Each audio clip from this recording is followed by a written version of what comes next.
Hey guys, today we begin with a calm face found in a Danish bog, rows of mummies frozen mid-scream, and towering racks built from human skulls. These eerie finds show that the past is never really gone. Each ancient secret tonight will guide us softly towards sleep. But before you get comfortable, please make sure to like the video and subscribe if you genuinely appreciate the work I do here. And please let me know in the comments where you are tuning in from and what time it is for you. Now dim the lights, put your phone or TV remote out of reach, and let's move into tonight's journey together.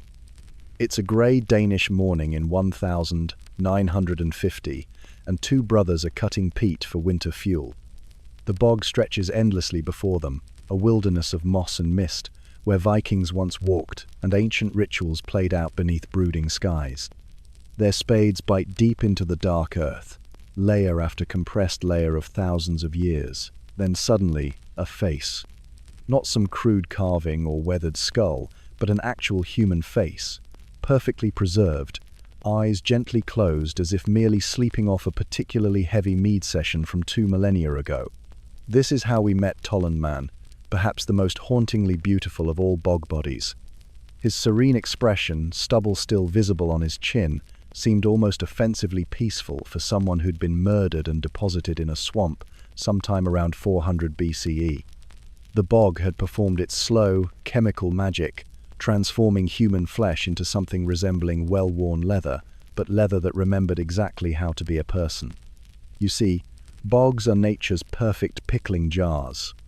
The combination of low oxygen, high acidity, and the tannins released by decaying sphagnum moss creates an environment so hostile to bacteria that decomposition simply gives up and goes home. The same process that turns animal hide into leather works its preservation magic on human skin, muscles, and even delicate features like eyelashes and fingerprints. It's as if these ancient waters decided to become the ultimate time capsules, carefully storing their human contents for future generations to discover and puzzle over.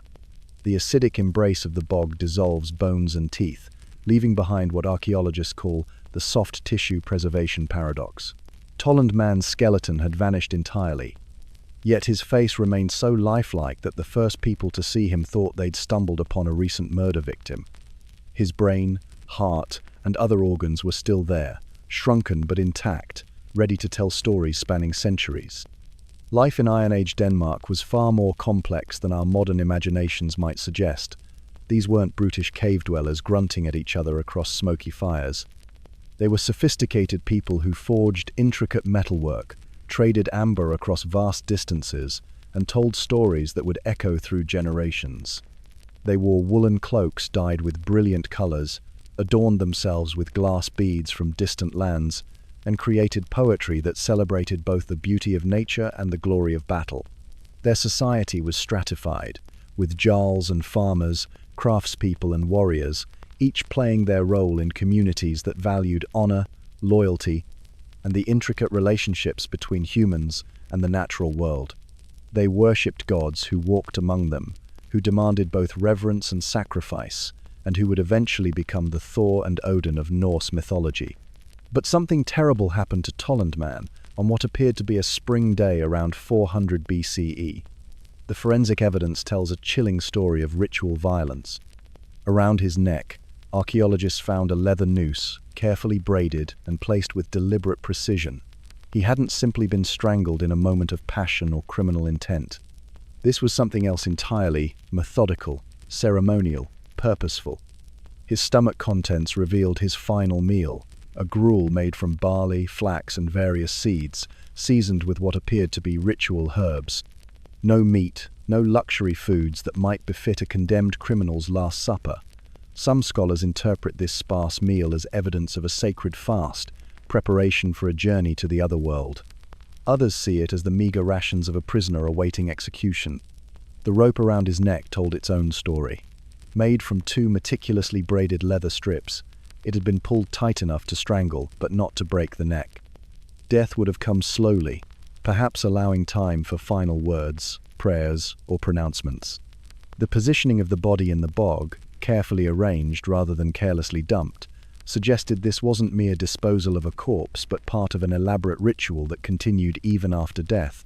Tolland wasn't alone in his bog-bound fate. Across northern Europe, from Denmark to Britain, from Germany to the Netherlands, similar discoveries have emerged from the peat. Graubalman, found just 12 years after Tolland, bore deep throat wounds that had nearly decapitated him. His fingernails were manicured, his hands soft, clearly not those of a labourer, suggesting he might have held a special social position. Then there's the Yide girl, discovered in a Dutch bog in 1897. Despite her name, forensic examination revealed she was probably around 20 years old when she died. Half her skull had been bashed in, she'd been stabbed in the chest, and she'd been strangled with a woolen band. Her stomach was empty, suggesting starvation or ritual fasting. Most unnervingly, her long reddish hair had been shaved off one side of her head before death, perhaps a mark of shame, punishment, or ritual preparation. These bog bodies share common elements that speak to widespread religious or judicial practices across Iron Age Northern Europe. Many show signs of multiple killing methods, stabbing, strangling, bludgeoning, suggesting elaborate execution rituals rather than simple murder.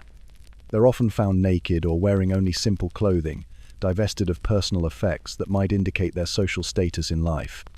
Some scholars interpret these killings as sacrifices to bog goddesses, powerful deities who controlled the fertility of the land and demanded human offerings in return for successful harvests. Others see them as executions of criminals, traitors, or those who violated sacred taboos, their bodies consigned to the watery margins of the world as eternal punishment. What strikes most visitors to see Tolland today isn't the academic questions about ritual sacrifice or Iron Age justice systems. It's the profound intimacy of looking into that peaceful face, so perfectly preserved that you can count the wrinkles around his eyes, see the texture of his skin, observe the way his lips part slightly as if drawing breath. There's something deeply unsettling about this level of preservation, this direct connection across 24 centuries. His face challenges our comfortable distance from the ancient past. Medieval manuscripts, Greek pottery, Roman statues, these feel appropriately ancient, safely removed from our modern experience. But Tolland looks like someone you might pass on the street, someone who might have opinions about the weather, preferences in food, favorite stories told around winter fires. Modern forensic reconstruction has given him blue eyes, though the bog's chemistry has long since bleached them brown. Scientists have determined he was about 40 years old, well past middle age for his time, with calloused hands that spoke of manual labor. He'd suffered from intestinal worms and tooth decay, common ailments of his era. In life, he was simply a man, with hopes and fears, loves and losses, dreams and disappointments. Yet in death he became something more, a messenger from a world we're still struggling to understand, a perfectly preserved riddle, wrapped in leather skin and ancient mysteries.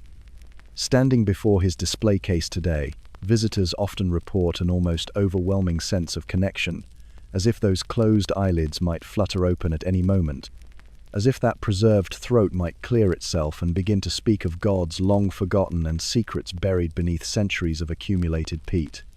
But of course, Tolland keeps his silence, as he has for over 2,000 years. His secrets remain locked behind that serene expression, waiting perhaps for future technologies or archaeological discoveries to finally reveal the truth of his death and the beliefs of his time. The bog bodies represent just one category of archaeological discoveries that blur the comfortable line between past and present, between the long dead and the disturbingly alive. They remind us that history isn't always safely contained in textbooks and museum displays. Sometimes it reaches out with perfectly preserved fingers to touch us across the millennia. And speaking of preservation that transcends time, let us journey now to the sun-baked valleys of Egypt, where an entirely different form of death defied decay, and where the pursuit of eternal life created some of archaeology's most beautiful and terrifying discoveries.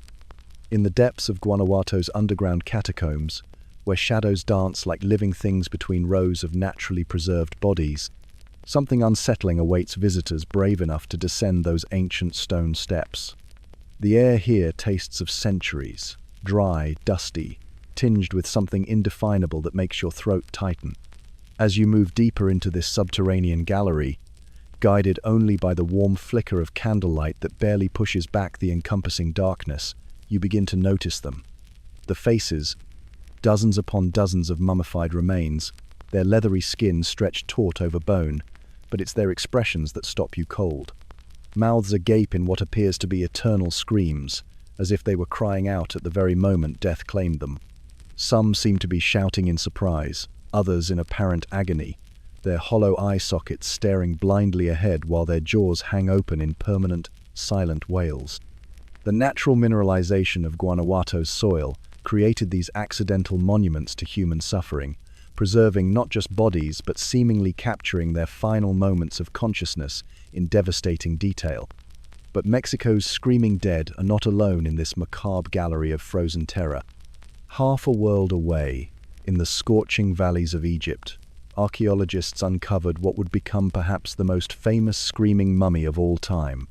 Known simply as Unknown Man E, this mysterious figure was discovered in the Deir el-Bahari cache, alongside the mummies of pharaohs and nobles. Unlike his illustrious tomb mates, however, Unknown Man E bore no royal cartouches, no golden amulets, no careful preparation for the afterlife. Instead, he lay wrapped in sheepskin, a material considered unclean by ancient Egyptian standards, his face contorted in what appears to be an expression of absolute terror or agony.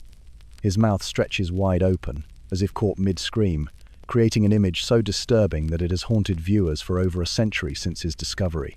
Who was this man?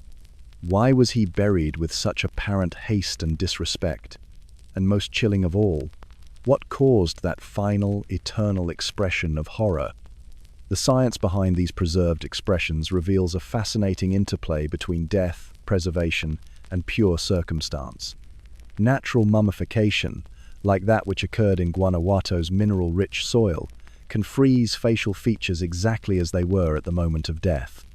When someone dies with their mouth open, perhaps gasping for air, calling out in pain, or simply breathing heavily in their final moments, rapid desiccation can lock those features in place permanently. The process works like a biological snapshot, capturing expressions that would normally relax after death as muscles lose their tension. Egypt's screaming mummies often tell a different story, one of hasty, politically motivated embalming. Unknown Man E's preservation suggests he was mummified quickly, possibly while political tensions were high.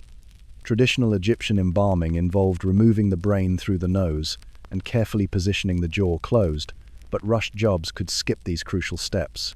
The result? Faces frozen in expressions that seem to speak across millennia of anguish, surprise, or terror.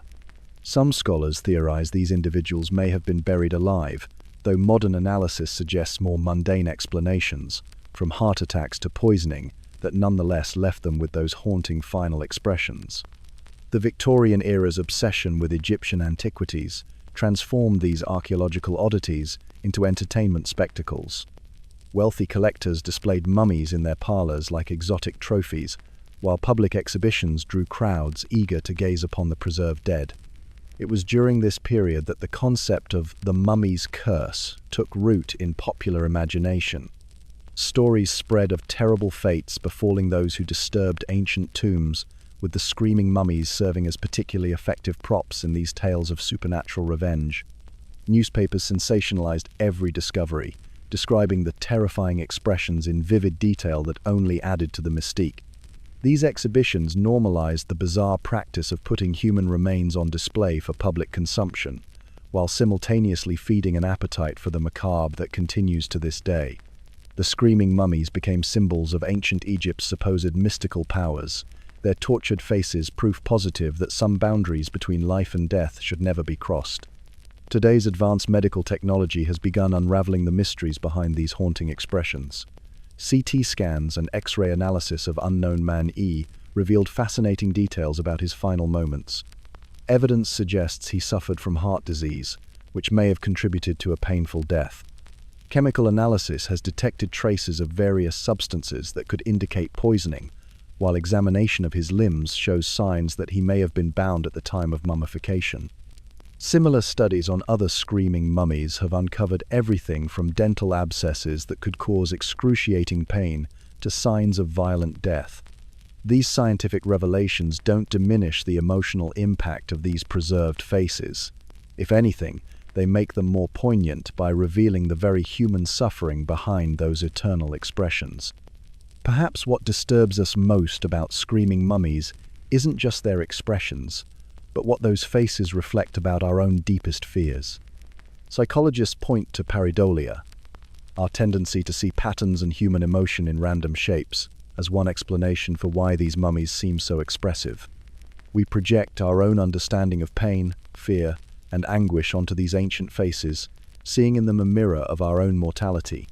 The expression of a mouth agape particularly triggers our empathy because it's such a universal sign of distress. Most primal of all is the fear these mummies evoke of being buried alive, a terror that has plagued humanity throughout history and continues to manifest in modern claustrophobia and thanatophobia. In the end, these screaming mummies serve as bridges across time, their silent voices somehow louder than any words could be. They remind us that behind every archaeological discovery lies a human story, complete with pain, fear, love, and loss. Whatever their names were, whatever lives they lived, whatever circumstances led to their preservation, they've achieved a form of immortality that transcends their physical remains. Their final breaths, trapped forever in mineral and bandage, continue to echo through the corridors of our imagination, whispering secrets we can only guess at, speaking to fears that remain fundamentally unchanged across thousands of years of human experience. The moon hung like a pale eye over Tel El Dubba, in Egypt's Nile Delta, casting long shadows across the excavation site where archaeologists had been methodically peeling back layers of ancient sediment. The year was 2011, and what should have been another routine day of careful brushwork and documentation had taken a decidedly macabre turn. As the team's brushes swept away millennia of accumulated sand and debris, something unexpected began to emerge from the earth-knot pottery shards or household implements, but the unmistakable outline of human fingers. Dr. Manfred Biertak and his team found themselves staring into what would become known as one of archaeology's most haunting discoveries, a pit containing the severed hands of at least 16 individuals. These weren't random remains or the result of some grisly accident. No, these hands had been deliberately removed, carefully arranged, and ceremonially buried in what once served as the courtyard of an ancient palace. The preservation was remarkable sand, and the dry climate had mummified the appendages, leaving skin, fingernails, and even palm lines visible after more than 3,000 years underground. Each hand told a story written in bone and sinew.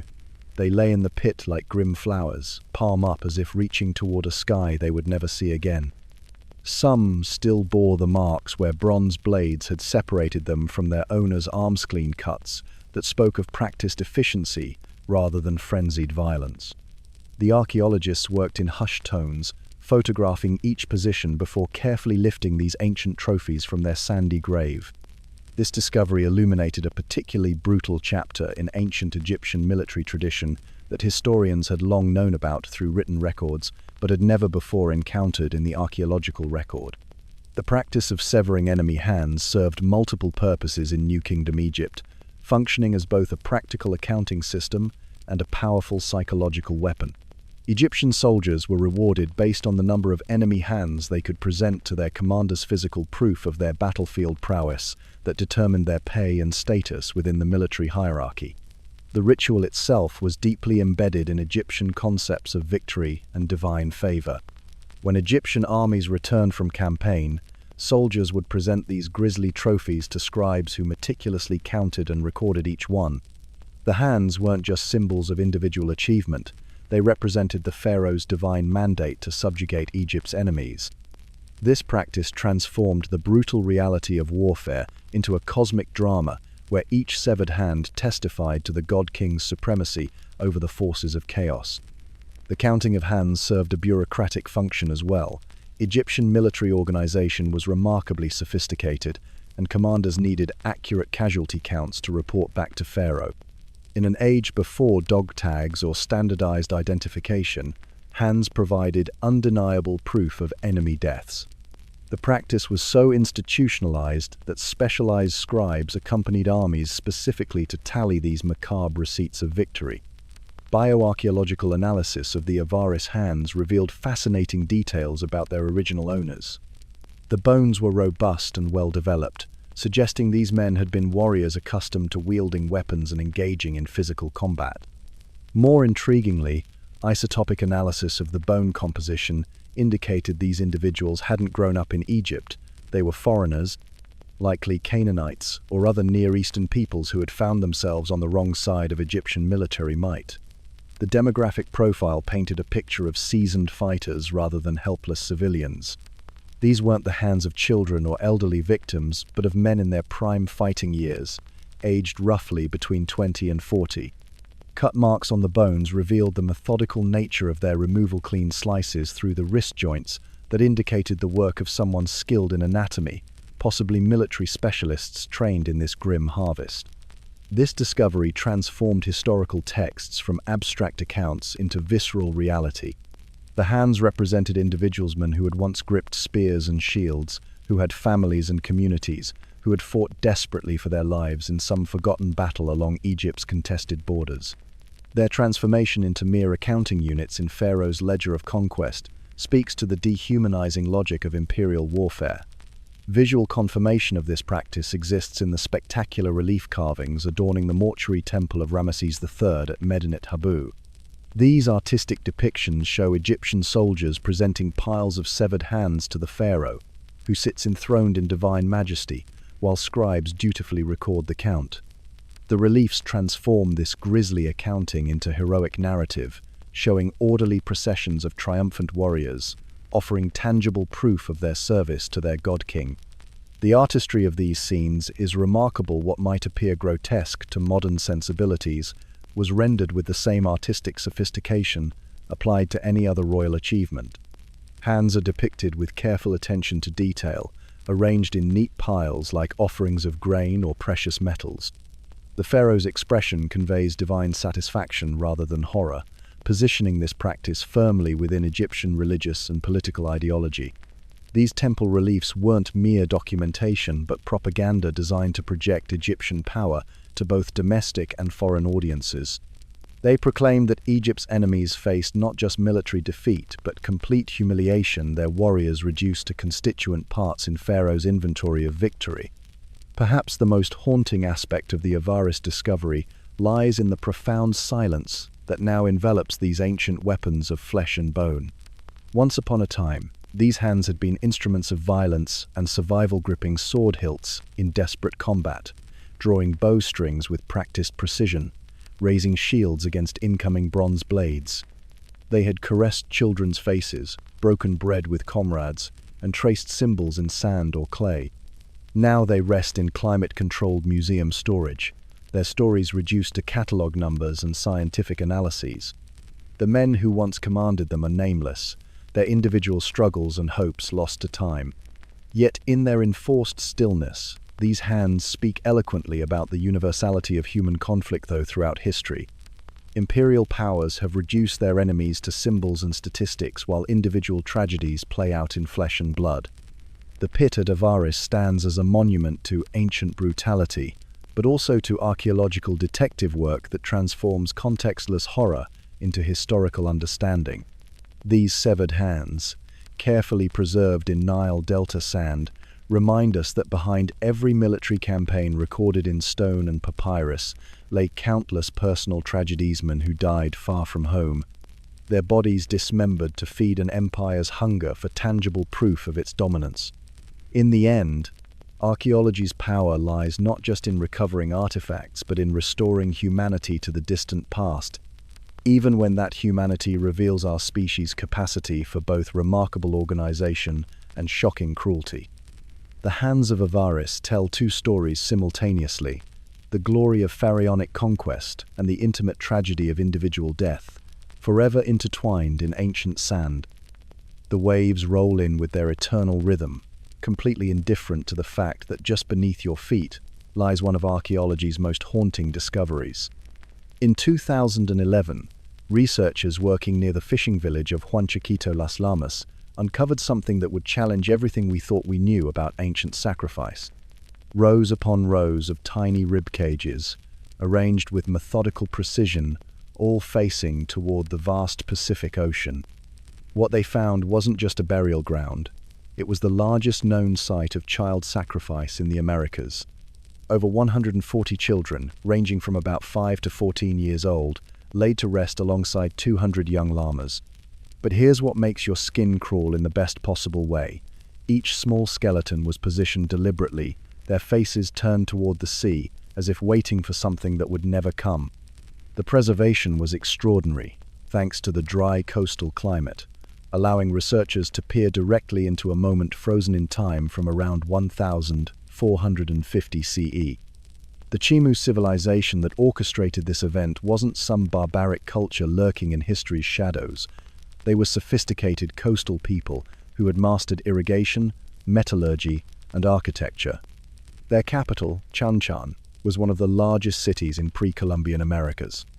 But the Chimu lived at the mercy of the Pacific, and the Pacific, as any Peruvian fisherman will tell you, can be a moody mistress.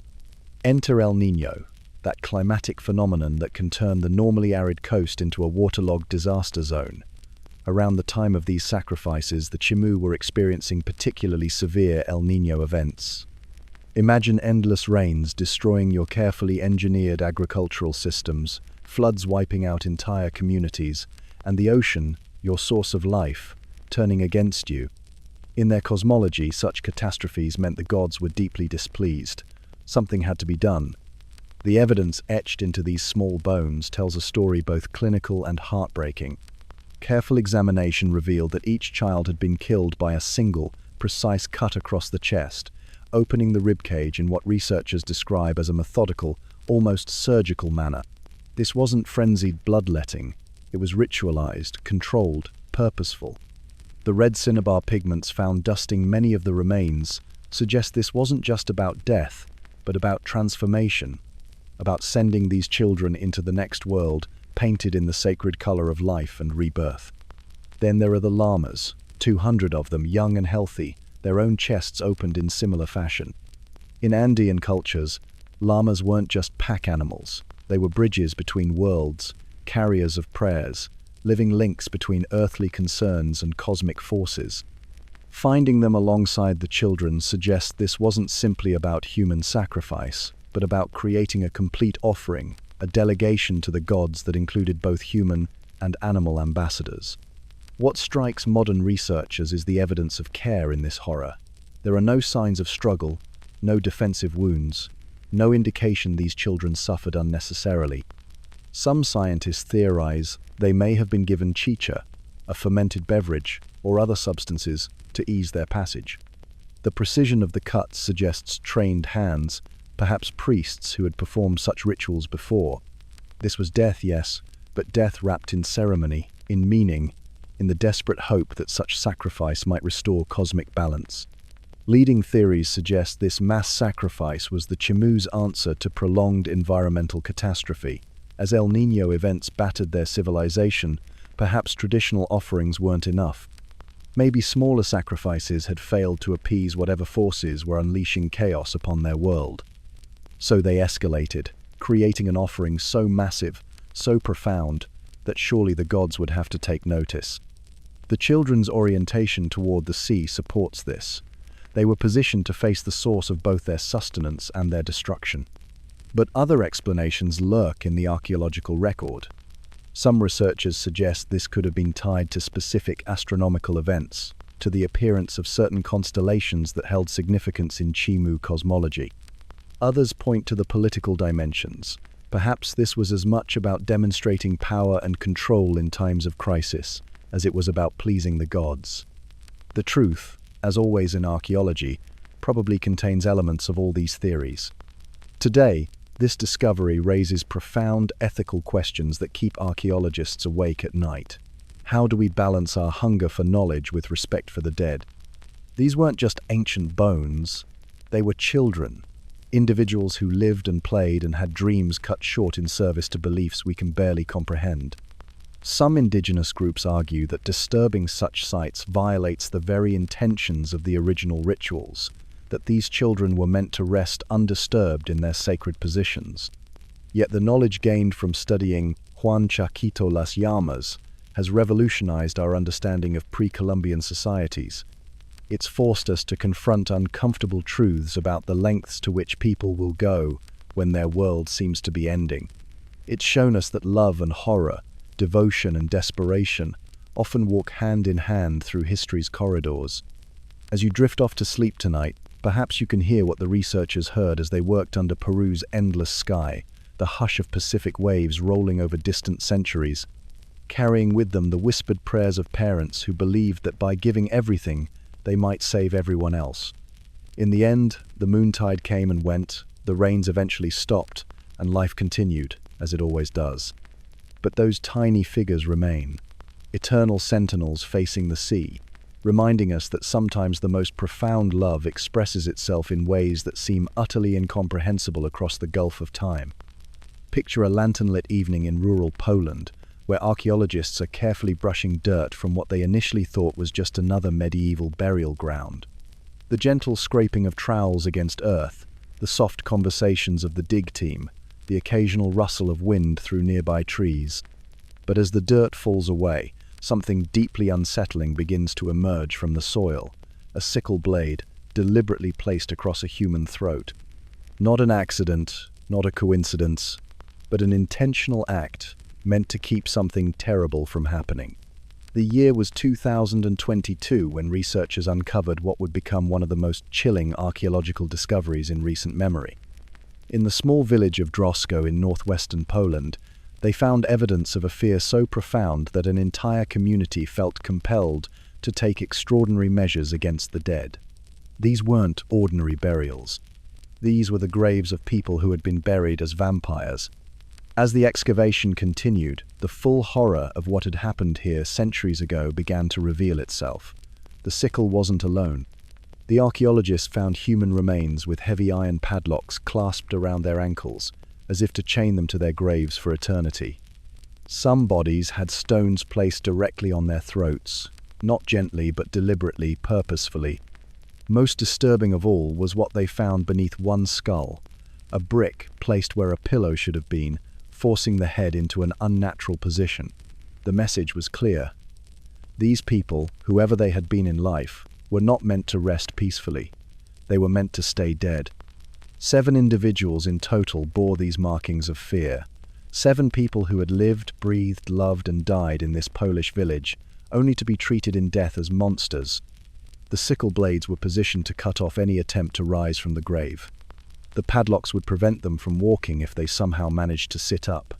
The stones on throats would stop them from feeding if they somehow broke free. Every conceivable method of keeping the dead firmly in the ground had been employed. This was 17th century Poland, a time and place where death was an intimate, ever-present companion. Cholera swept through communities with terrifying regularity, killing without warning or apparent logic. People watched their neighbors, friends, and family members sicken and die in ways that seemed to follow no pattern, no reason. In a world where medical understanding was limited, where disease could appear overnight and decimate entire families, supernatural explanations weren't just comforting, they were necessary. The fear of vampires in Poland wasn't abstract or literary. It was visceral, practical, and deeply rooted in the reality of epidemic disease. Communities lived with the constant anxiety that death might not be final, that those who had succumbed to mysterious illnesses might return to claim the living.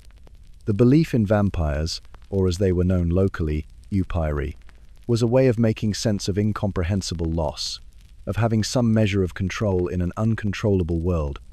What's perhaps most striking about the Drosko burials is what the DNA analysis revealed. These weren't strangers, weren't outsiders who could be easily othered and feared. The genetic data showed these individuals were locals, people who had been part of the community, who had shopped in the same markets, attended the same churches, lived alongside their neighbors. The very people who buried them this way had known them in life. Modern science offers intriguing explanations for how vampire legends might have originated.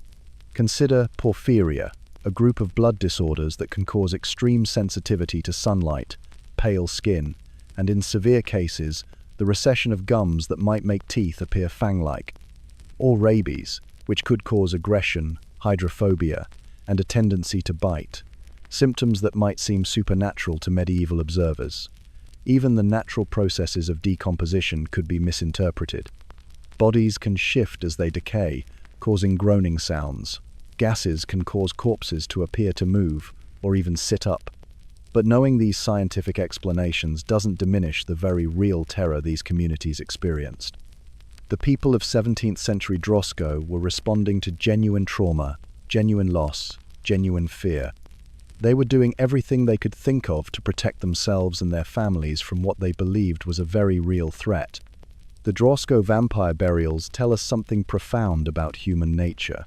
They speak to our deepest fears about death, about the unknown, about losing control. They remind us that the line between life and death isn't always as clear as we'd like it to be, and that our ancestors developed elaborate rituals and beliefs to help them navigate that uncertainty. These burials also reveal something beautiful about human community. Even in their terror, even in their conviction that these individuals posed a supernatural threat, the people of Drosko still gave them burial. They didn't burn the bodies or throw them in unmarked graves. They took the time to inter them properly, even as they took precautions against their return. There's a complex compassion in that act, a recognition that these people deserved rest, even if that rest needed to be ensured through iron and stone. Today, the excavation site at Drosko looks nothing like it did that night when archaeologists first uncovered evidence of such profound fear. The lanterns have been packed away, the careful brushes stored, the documentation complete. Where once there were graves marked by terror, there is now simply a quiet meadow. Wild flowers grow over the spots where sickles and padlocks once ensured eternal sleep. The iron that was meant to last forever is slowly rusting away beneath the earth, becoming one with the soil that grows new life season after season. The fear that once gripped this community so tightly has loosened into memory, then into history, then into archaeology. But the questions the Drosko burials raise about how we face death, how we protect ourselves from the unknown, how we balance fear with compassion, these questions remain as relevant today as they were 3 centuries ago in a small Polish village where people did everything they could to make sure the dead stayed dead. A shaft of afternoon light filtering through centuries-old glass, each dust mote dancing like a tiny spirit in the Bavarian air. The light strikes something unexpected, a glint of emerald, set into what was once a human ribcage. Not grave robbery, not some macabre joke, but one of history's most elaborate acts of sacred theatre. These are the saints of bone and silk, the Katakombenheiligen, and their story is as beautiful as it is bizarre. In the quiet corners of Catholic churches across Bavaria and Austria, these skeletons recline in glass casings, draped in sumptuous fabrics and adorned with jewels that would make Renaissance princes envious. Rubies nestle in empty eye sockets. Gold leaf traces delicate patterns across foreheads that once held thoughts, dreams, fears. Pearls cascade down ribs that once expanded with breath and laughter and prayer. Each skeleton tells a story not just of death, but of desperate faith, political maneuvering, and an almost incomprehensible devotion to beauty in service of the divine. The tale begins, as so many strange stories do, with politics and religion intertwined like lovers in the shadows. The year was 1578, and Rome had a problem. Construction workers, digging beneath the eternal city, had stumbled upon the long-lost Roman catacombs, those labyrinthine burial chambers where early Christians had laid their dead to rest. Here, in chambers that hadn't seen light for over 1,000 years, were the remains of what the Church declared to be early Christian martyrs. This discovery couldn't have come at a more opportune time. The Counter-Reformation was in full swing, and the Catholic Church was fighting for hearts and minds across Europe. Protestant reformers had stripped churches of their ornate decorations, dismissing Catholic veneration of relics as superstition. What better way to counter this movement than with genuine martyrs from the age of persecution, saints whose bones carried the weight of 2 millennia? But here's where the story takes its peculiar turn. These weren't grand monuments destined for St. Peter's Basilica. Instead, the Vatican decided to distribute these remains across the Catholic world, particularly to churches in the German-speaking regions where Protestantism had taken hold. The bones were packed carefully, labeled with invented names St. Valentine, St. Felix, St. Benedictus, though their true identities had been lost to time centuries ago. The real magic happened when these ossified ambassadors of faith reached their destinations. In convents and monasteries across Bavaria, dedicated nuns took on what might be history's most unusual craft project. Working with an attention to detail that would impress a master jeweler, they transformed anonymous skeletons into dazzling saints. The process was painstaking, almost ritualistic in its precision. First, the bones would be carefully cleaned and examined. Missing pieces were crafted from wood or wax. Then came the artistryjak. Skeleton was essentially dressed like a Baroque doll. Wax was used to sculpt skin, to create smooth cheeks and noble brows where only skull remained. Glass eyes, sometimes tinted with paint to seem more lifelike, were set into empty sockets. But the real transformation came with the adornment. These weren't meant to be reminders of mortality, but celebrations of eternal glory. Gold leaf was applied in intricate patterns across foreheads and cheekbones. Precious stone emeralds, rubies, sapphires were set into ribs and collarbones. Teeth were often replaced with ones carved from ivory or mother of pearl, creating smiles more perfect than life ever provided. The clothing was equally elaborate. Silk robes in rich purples and golds were tailored to fit skeletal frames. Some saints wore crowns, others held symbolic objects, palm fronds for martyrdom, books for wisdom, flowers for purity. They were given names, backstories, and feast days. What had once been anonymous bones became Saint Mundita, Saint Coronatus, Saint Albertusiac with their own identity and purpose. This wasn't mere decoration, it was education through spectacle. In an age when most people couldn't read, these glittering saints served as magnificent lesson books. They spoke of the glory awaiting the faithful, of death as transformation rather than ending. When pilgrims knelt before these displays, they weren't just seeing skeletons, they were witnessing promises made manifest. The irony, of course, is that many of these saints were likely never Christian at all. Roman catacombs housed people of all faiths, and there was no way to distinguish between a Christian martyr and a pagan merchant based on bones alone. But perhaps that wasn't the point. What mattered was the faith these displays inspired, the hope they kindled in hearts heavy with earthly troubles. Today, tracing the provenance of these catacomb saints presents fascinating challenges. Many churches lost track of their origins during the tumult of the 19th and 20th centuries. Wars scattered records, and some saints simply vanished. Modern conservators face the delicate task of preserving textiles that are centuries old, dealing with the unique challenges of maintaining decorative human remains. DNA analysis has begun to tell new stories about these silent congregations. Some skeletons show evidence of brutal death-sword cuts, blunt force trauma lending credence to their martyrdom stories. Others reveal they died of disease or old age, their sainthood purely a matter of timing and geography. The ethical questions surrounding these displays continue to evolve. Some churches have quietly retired their catacomb saints, uncertain about the appropriateness of displaying human remains, regardless of how beautiful the presentation. Others maintain them as historical artifacts, windows into a particular moment when faith, art, and death converged in the most extraordinary ways. As twilight settles over these old Bavarian churches, and the last tourist departs, something profound settles in the silence. The dust motes have ceased their dance, and the shadows grow long across jeweled bones. Somewhere, candles gutter in their holders, their wax pooling like tears of devotion. In the distance, church bells mark another passing hour, as they have for centuries. These saints of bone and silk remain in their glass tombs, neither alive nor truly dead, but something in between elaborate prayers made physical, hopes crystallized in gold and gems. They remind us that humans have always sought to make death beautiful, to transform ending into glory, to find in our bones not just memento mori but promises of something beyond the final darkness.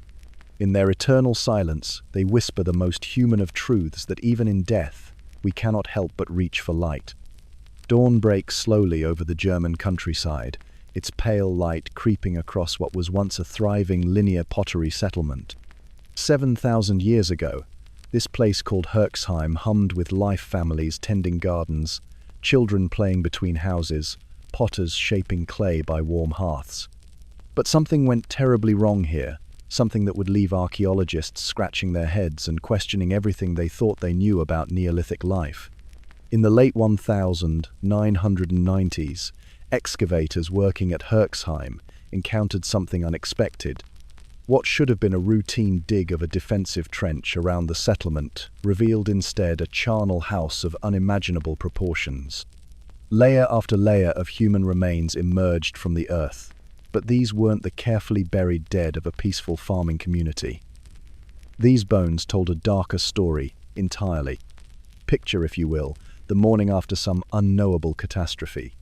The defensive trench that once protected Herxheim now serves as a massive grave, but not the kind that speaks of reverent burial. Scattered throughout the earthworks are the remains of at least 450 individuals, men, women, children, infants. Their skulls bear the unmistakable marks of deliberate violence, crushing blows, careful removal of facial bones, systematic destruction that goes far beyond the chaos of battle. But it's what happened after death that truly chills the blood. Every single skeleton shows evidence of defleshing cut marks where stone tools stripped meat from bone, scrape marks where marrow was carefully extracted, fracture patterns that speak of methodical processing. These weren't warriors fallen in battle and hastily buried. These people were systematically butchered, their bodies treated not as sacred vessels of life but as resources. The butcher marks are eerily precise, following patterns that suggest intimate knowledge of human anatomy. Skulls were cracked open in specific ways to access the brain. Long bones were split with surgical precision to extract marrow. Even finger bones show evidence of careful defleshment. This wasn't frenzied cannibalism born of starvation. This was something far more organized, more ritualized, more deliberate. The scale is staggering. In just one section of the trench, archaeologists found the processed remains of nearly 50 people. Extrapolating across the entire site suggests hundreds more may have met the same fate. It's as if an entire region's population was brought to Herxheim for some terrible purpose we can barely comprehend. What could drive a community to such extremes? Scholars have proposed several theories, each more unsettling than the last. Perhaps Herxheim was the site of an end-times cult, a community that believed the world was ending and engaged in ritualistic consumption of human flesh as part of their beliefs. The careful, systematic nature of the butchery certainly suggests religious or ritual significance rather than mere survival cannibalism. Others propose a warfare scenario perhaps. Herxheim was a site where enemies were brought for ritual execution and consumption, a way of literally consuming one's foes and absorbing their power. The defensive nature of the trench certainly suggests this was a place under threat, somewhere that needed protection from external forces. A third possibility is even stranger, that this represents some form of complex funerary rite we simply don't understand. Perhaps certain individual shamans, enemies, sacrificial victims underwent this treatment as part of elaborate death rituals. The linear pottery culture was sophisticated, with trade networks spanning hundreds of miles. Maybe Herxheim was a regional center for particular types of burial practices that involved the consumption of the dead. But theories only go so far. To truly understand what happened at Herxheim, archaeologists have turned to experimental archaeology, recreating the brutal techniques used 7 millennia ago.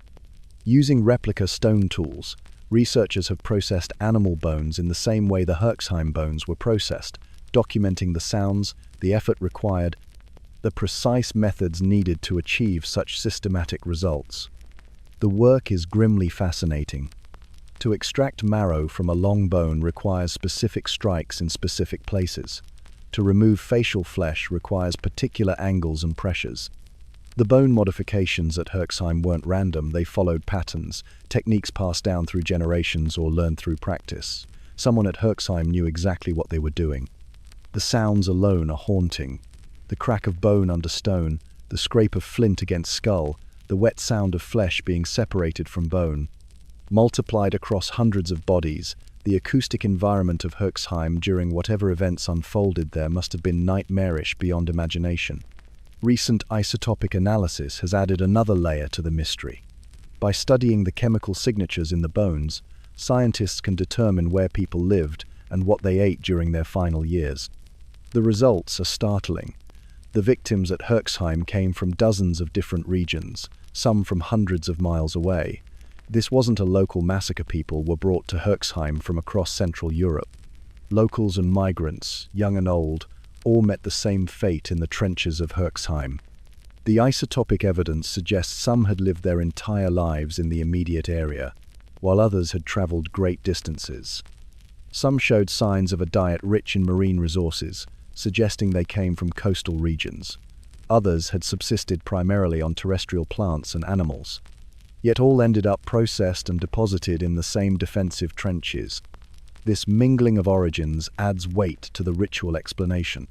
People weren't just randomly killed at Herxheim, they were specifically brought there, perhaps as part of some regional religious practice or political arrangement. Were they prisoners of war, ritual sacrifices, pilgrims who met an unexpected fate? The bones cannot tell us their intentions, only their end. As we consider the fate of these long-dead souls, it's impossible not to reflect on the fragility of human society. Herxheim was once a place of warmth and community, where families gathered around hearths and children learned the ways of their ancestors. The same hands that once shaped pottery and tended crops eventually turned to darker purposes. Perhaps that's the most unsettling aspect of Herxheim, not just what happened there, but the reminder that the capacity for such acts lies dormant in any human community. The bonds that hold societies together can fray and snap, transforming the warmth of shared hearths into the hunger of a much darker kind of feast. 7,000 years later, Herxheim sleeps beneath farmers' fields, its secrets slowly yielding to patient archaeological inquiry. But the central mystery remains. What could drive a thriving Neolithic community to transform its defensive trench into a repository for the systematically processed remains of hundreds of human beings? Perhaps we're not meant to fully understand, perhaps some aspects of our distant past are too alien, too removed from our modern experience to ever fully comprehend. Yet the bones remember, and they continue to speak to those who know how to listen, telling their tale of a feast where the menu was human, and the guests were already dead. The fog rolls thick over northern England, that particular English mist that seems to carry whispers from centuries past. In York, ancient Eboracum archaeologists working near the old railway station made a discovery that would chill even the most seasoned excavator. 17 skeletons, each one telling the same grisly story. Robust men, warriors by their bone structure, all meeting the same fate beneath the executioner's blade. Picture, if you will, the meticulous arrangement. Each skeleton lay in its own carefully prepared grave, and beside each body, positioned with an almost ceremonial precision, rested a skull. Not attached, mind you, these heads had been severed cleanly, probably in a single stroke, then placed at the feet of their former owners like some macabre calling card. The bones themselves spoke volumes before any laboratory analysis began. These weren't the delicate frames of scribes or the bent spines of laborers. These skeletons belonged to men built for combat: broad shoulders, robust limbs, the kind of muscular attachments that spoke of years wielding weapons and absorbing blows. Yet here they lay, their strength reduced to calcium and story. When researchers delved deeper into the dental enamel, that hardest substance in the human body that holds secrets like a time capsule, they uncovered something remarkable. These men weren't locals. Their teeth told tales of diverse childhoods spent across the vast Roman Empire. One showed the mineral signatures of North Africa, another of Eastern Europe, a third of the Mediterranean coast. It was a roster of the empire's finest fighters, gathered from across continents to die together in this northern outpost. Imagine the journey each man took. Perhaps one left behind olive groves in Spain, while another said farewell to the Saharan sands. They came to Britannia not as conquerors but as entertainers, warriors bound for the arena where death was always a possibility, but usually more sporting than this. The gladiatorial games weren't typically mass executions, They were elaborate theatrical productions where skilled fighters might die, yes, but with honor, with ceremony, with the roar of an appreciative crowd. The cut marks on the neck vertebrae told their own story under microscopic examination. Clean, decisive, angled, precisely the work of someone who knew their business. These weren't battlefield injuries or the desperate hacking of an amateur. Each cut showed the same technique, the same angle, suggesting a single executioner working methodically through the group. Or perhaps a small team of professionals, efficient in their grim task. Near the burial site, archaeologists found what they'd been looking for: the remains of York's amphitheatre. Not a grand coliseum, mind you, but still substantial enough to hold several thousand spectators. The proximity wasn't coincidental. These men had likely performed in that very arena, their last appearance quite different from their usual spectacles. The pits themselves revealed careful planning. Each grave was dug to accommodate not just a body but a story. The positioning of the skulls, the alignment of the remains, the individual burial plots. This wasn't a mass grave hastily dug for anonymous victims. These men retained their identity even in death, even after whatever transgression led to their collective execution. What had they done? The archaeological record stays silent on motivation, but the method speaks volumes. Mass beheading of gladiators wasn't standard Roman practice. Perhaps they'd rebelled. Gladiatorial uprisings weren't unheard of, though few achieved the fame of Spartacus. Perhaps they'd refused to fight, breaking some sacred contract with their ludus. Or maybe they'd simply been caught in the political crosswinds of a changing empire, sacrificed to make some long-forgotten point about loyalty or power. Close your eyes and imagine their final moments. The last time they saw the amphitheatre, it might have been filled with cheering crowds, the sand fresh raked, the smell of roasted meat and spilled wine thick in the air, the familiar weight of their weapons, the practiced movements of combat, the adrenaline surge that came with surviving another bout, all of that reduced to a different kind of finale entirely. Now picture the aftermath. The amphitheatre empty, shadows lengthening across abandoned seats.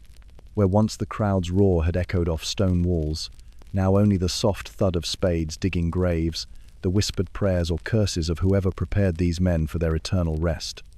17 skulls, 17 stories, 17 journeys that all ended in the same dark moment. The contrast cuts deeper than any gladius. These men had lived as celebrities, their names probably known throughout the garrison, their fights discussed in taverns and military barracks. They'd survived battles that claimed lesser warriors, only to meet their end not in glorious combat but in organized execution. Their heads severed, not by worthy opponents, but by faceless functionaries carrying out orders. As we drift away from this grim discovery, let the images soften like that persistent Yorkshire fog. The clatter of distant Roman swords grows muffled, echoing faintly through time until it becomes nothing more than a whisper, then silence. 17 warriors rest beneath the modern streets of York, their story told by bones and blades and the careful archaeology of death. Sweet dreams, knowing that even the greatest empire's entertainers weren't exempt from the empire's justice, however arbitrary it might have been. The fog rolls on, carrying their secret for nearly 2,000 years, until a railway expansion finally brought their story back to light. The moon rises slowly over the Himalayas tonight, casting silver light across peaks that have watched civilizations rise and fall like morning mist. At 16,000 feet above sea level, where the air grows thin and thoughts turn strange, there lies a lake that shouldn't exist. Rupkund Lake, no bigger than a football field, sits frozen in a landscape so remote that even experienced trekkers speak of it only in whispers. But it's not the altitude that takes your breath away when you first glimpse this place. It's what lies beneath the surface. When summer comes to these mountains, if you can call the brief thaw between brutal winters, summer the ice retreats just enough to reveal the lake's terrible secret. The water clears, becomes transparent as glass, and suddenly you're looking down through crystal liquid at hundreds upon hundreds of human skeletons scattered across the lake bed like discarded marionettes. Tibial bones, femurs, skulls grinning up through the water with empty sockets. Rib cages splayed open as if the dead are gasping for air they'll never breathe again. During peak melting season, bones actually float to the surface, bobbing gently against the rocky shoreline like macabre driftwood. The locals have names for this place that don't translate well into English, but they all carry the same meaning: the lake where people go to die. For decades, this was dismissed as local folklore, another mountain mystery that belonged more to legend than science. Then came the serious investigations, the carbon dating, the DNA analysis. And that's when Rupkund became truly terrifying, not because of what was found, but because of when it was found. The bones tell two impossibly different stories.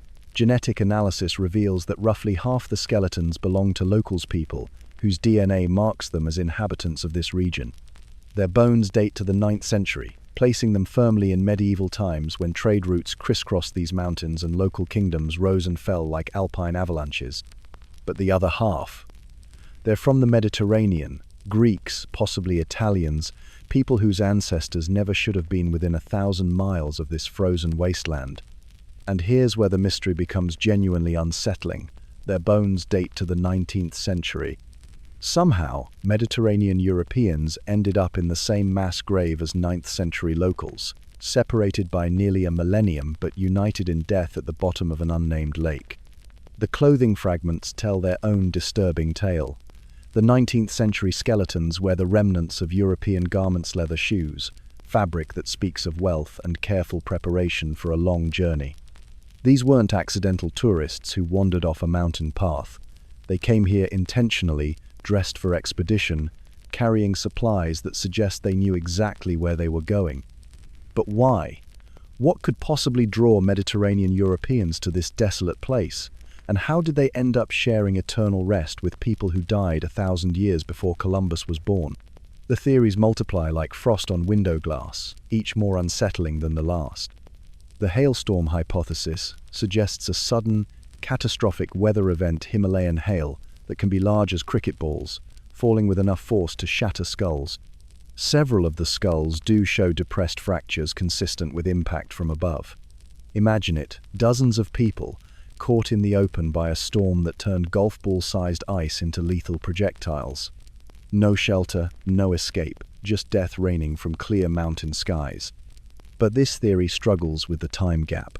Two separate groups, a millennium apart, both killed by freak hailstorms in the exact same location.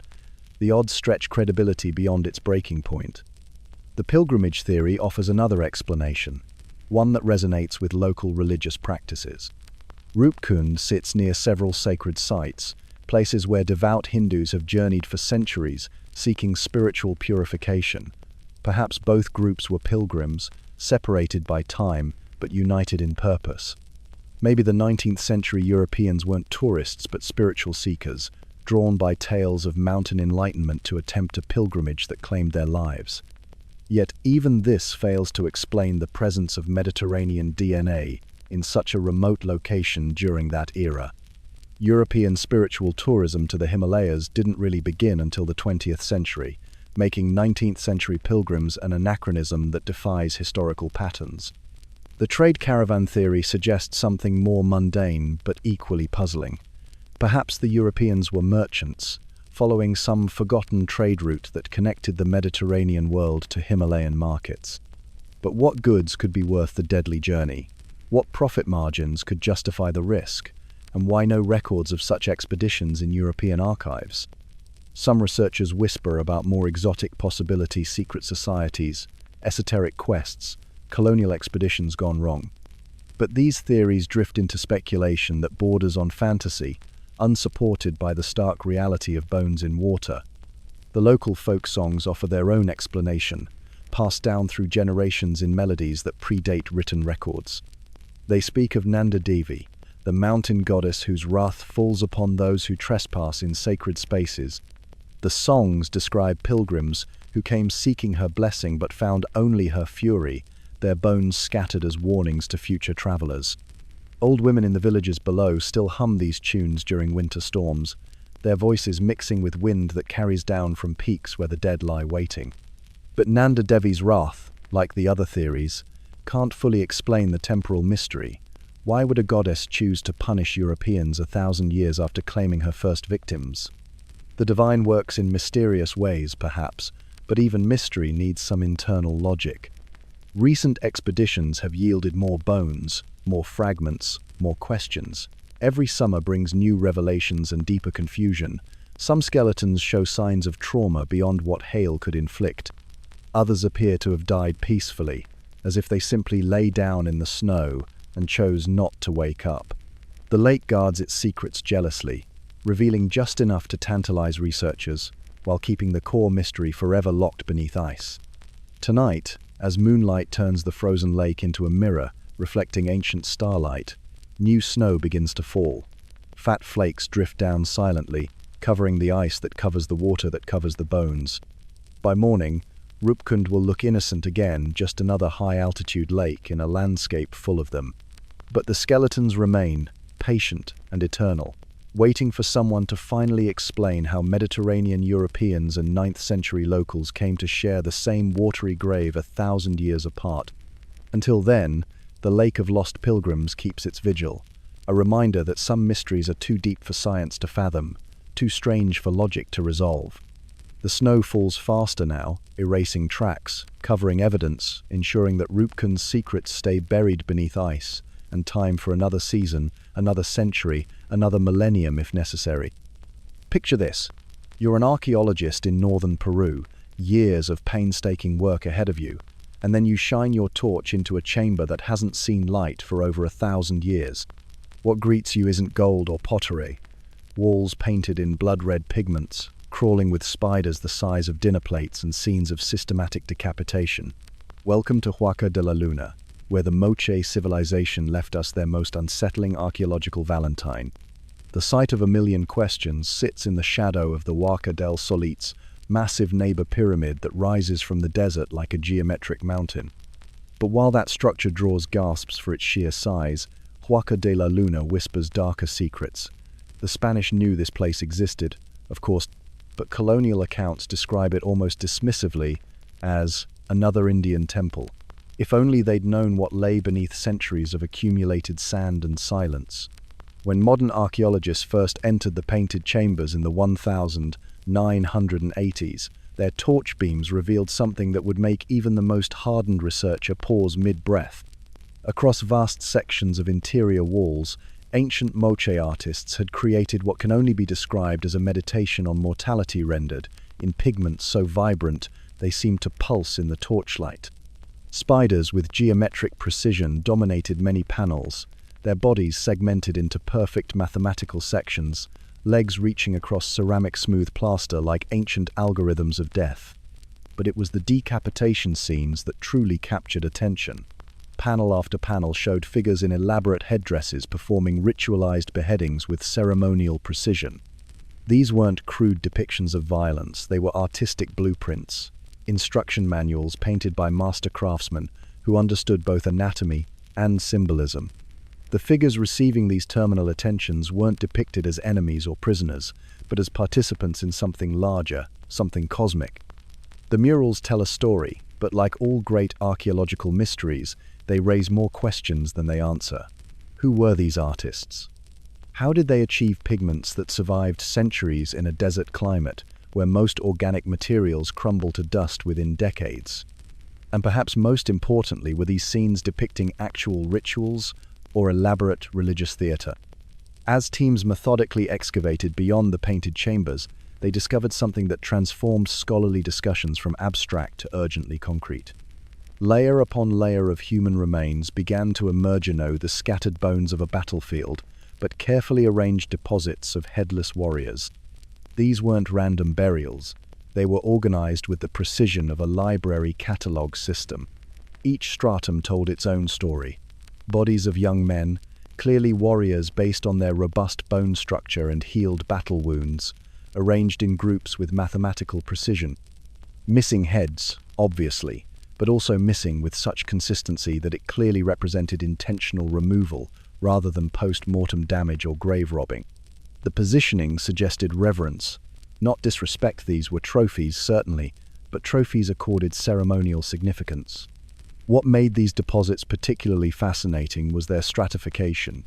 Different layers represented different time periods, different ritual cycles. Some bodies showed evidence of having been mummified before decapitation, Others appeared to have been processed immediately after death. The variety suggested not a single ritual practice, but an evolving tradition that spanned generations, a kind of religious research and development program written in human bone. Analysis of bone chemistry revealed these weren't local casualties. Isotope signatures pointed to warriors from highland regions, men who had traveled or been both hundreds of kilometers to participate in whatever was happening at Huaca de la Luna. This wasn't simply local conflict resolution. It was large-scale ceremonial activity that drew participants from across the Moche cultural sphere. Then came the discovery that tied everything together, the Tumi knives. These ceremonial copper blades, curved like crescent moons and often ornately decorated, showed microscopic wear patterns consistent with decapitation. Not just butchery-precise practice decapitation performed by individuals who had clearly done this many times before. Under careful archaeological lighting, these copper implements revealed their secrets. Microscopic analysis showed use wear concentrated along specific edge sections, wear patterns that matched experimental archaeology, attempts to replicate the depicted decapitation techniques. The copper had developed a distinctive patina, green with age but still holding traces of something more organic, more human. Some Tumi knives were discovered in association with specific burials, suggesting they were personal tools rather than communal ritual implements. Individual specialists, perhaps, each responsible for their own subset of the ceremonial process. The variety in wear patterns supported this interpretation. Different techniques, different hands, different ritual roles within a larger ceremonial framework. What elevated this from simply grisly archaeology to genuine historical mystery was the iconographic analysis. Moche art operates on multiple symbolic levels simultaneously, and the decapitation motifs connected to a complex web of meanings centered around agricultural renewal and rainmaking. In a desert civilization utterly dependent on seasonal flooding, the connection between human sacrifice and cosmic fertility made practical, if unsettling, sense.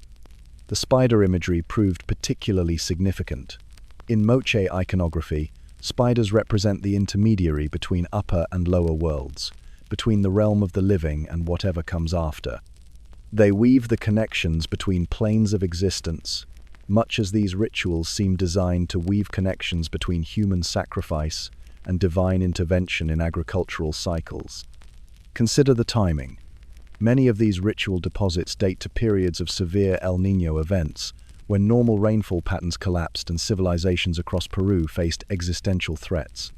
The careful documentation in stratified layers suggests these weren't panic responses but calculated religious technologies, developed over generations to address recurring environmental crises.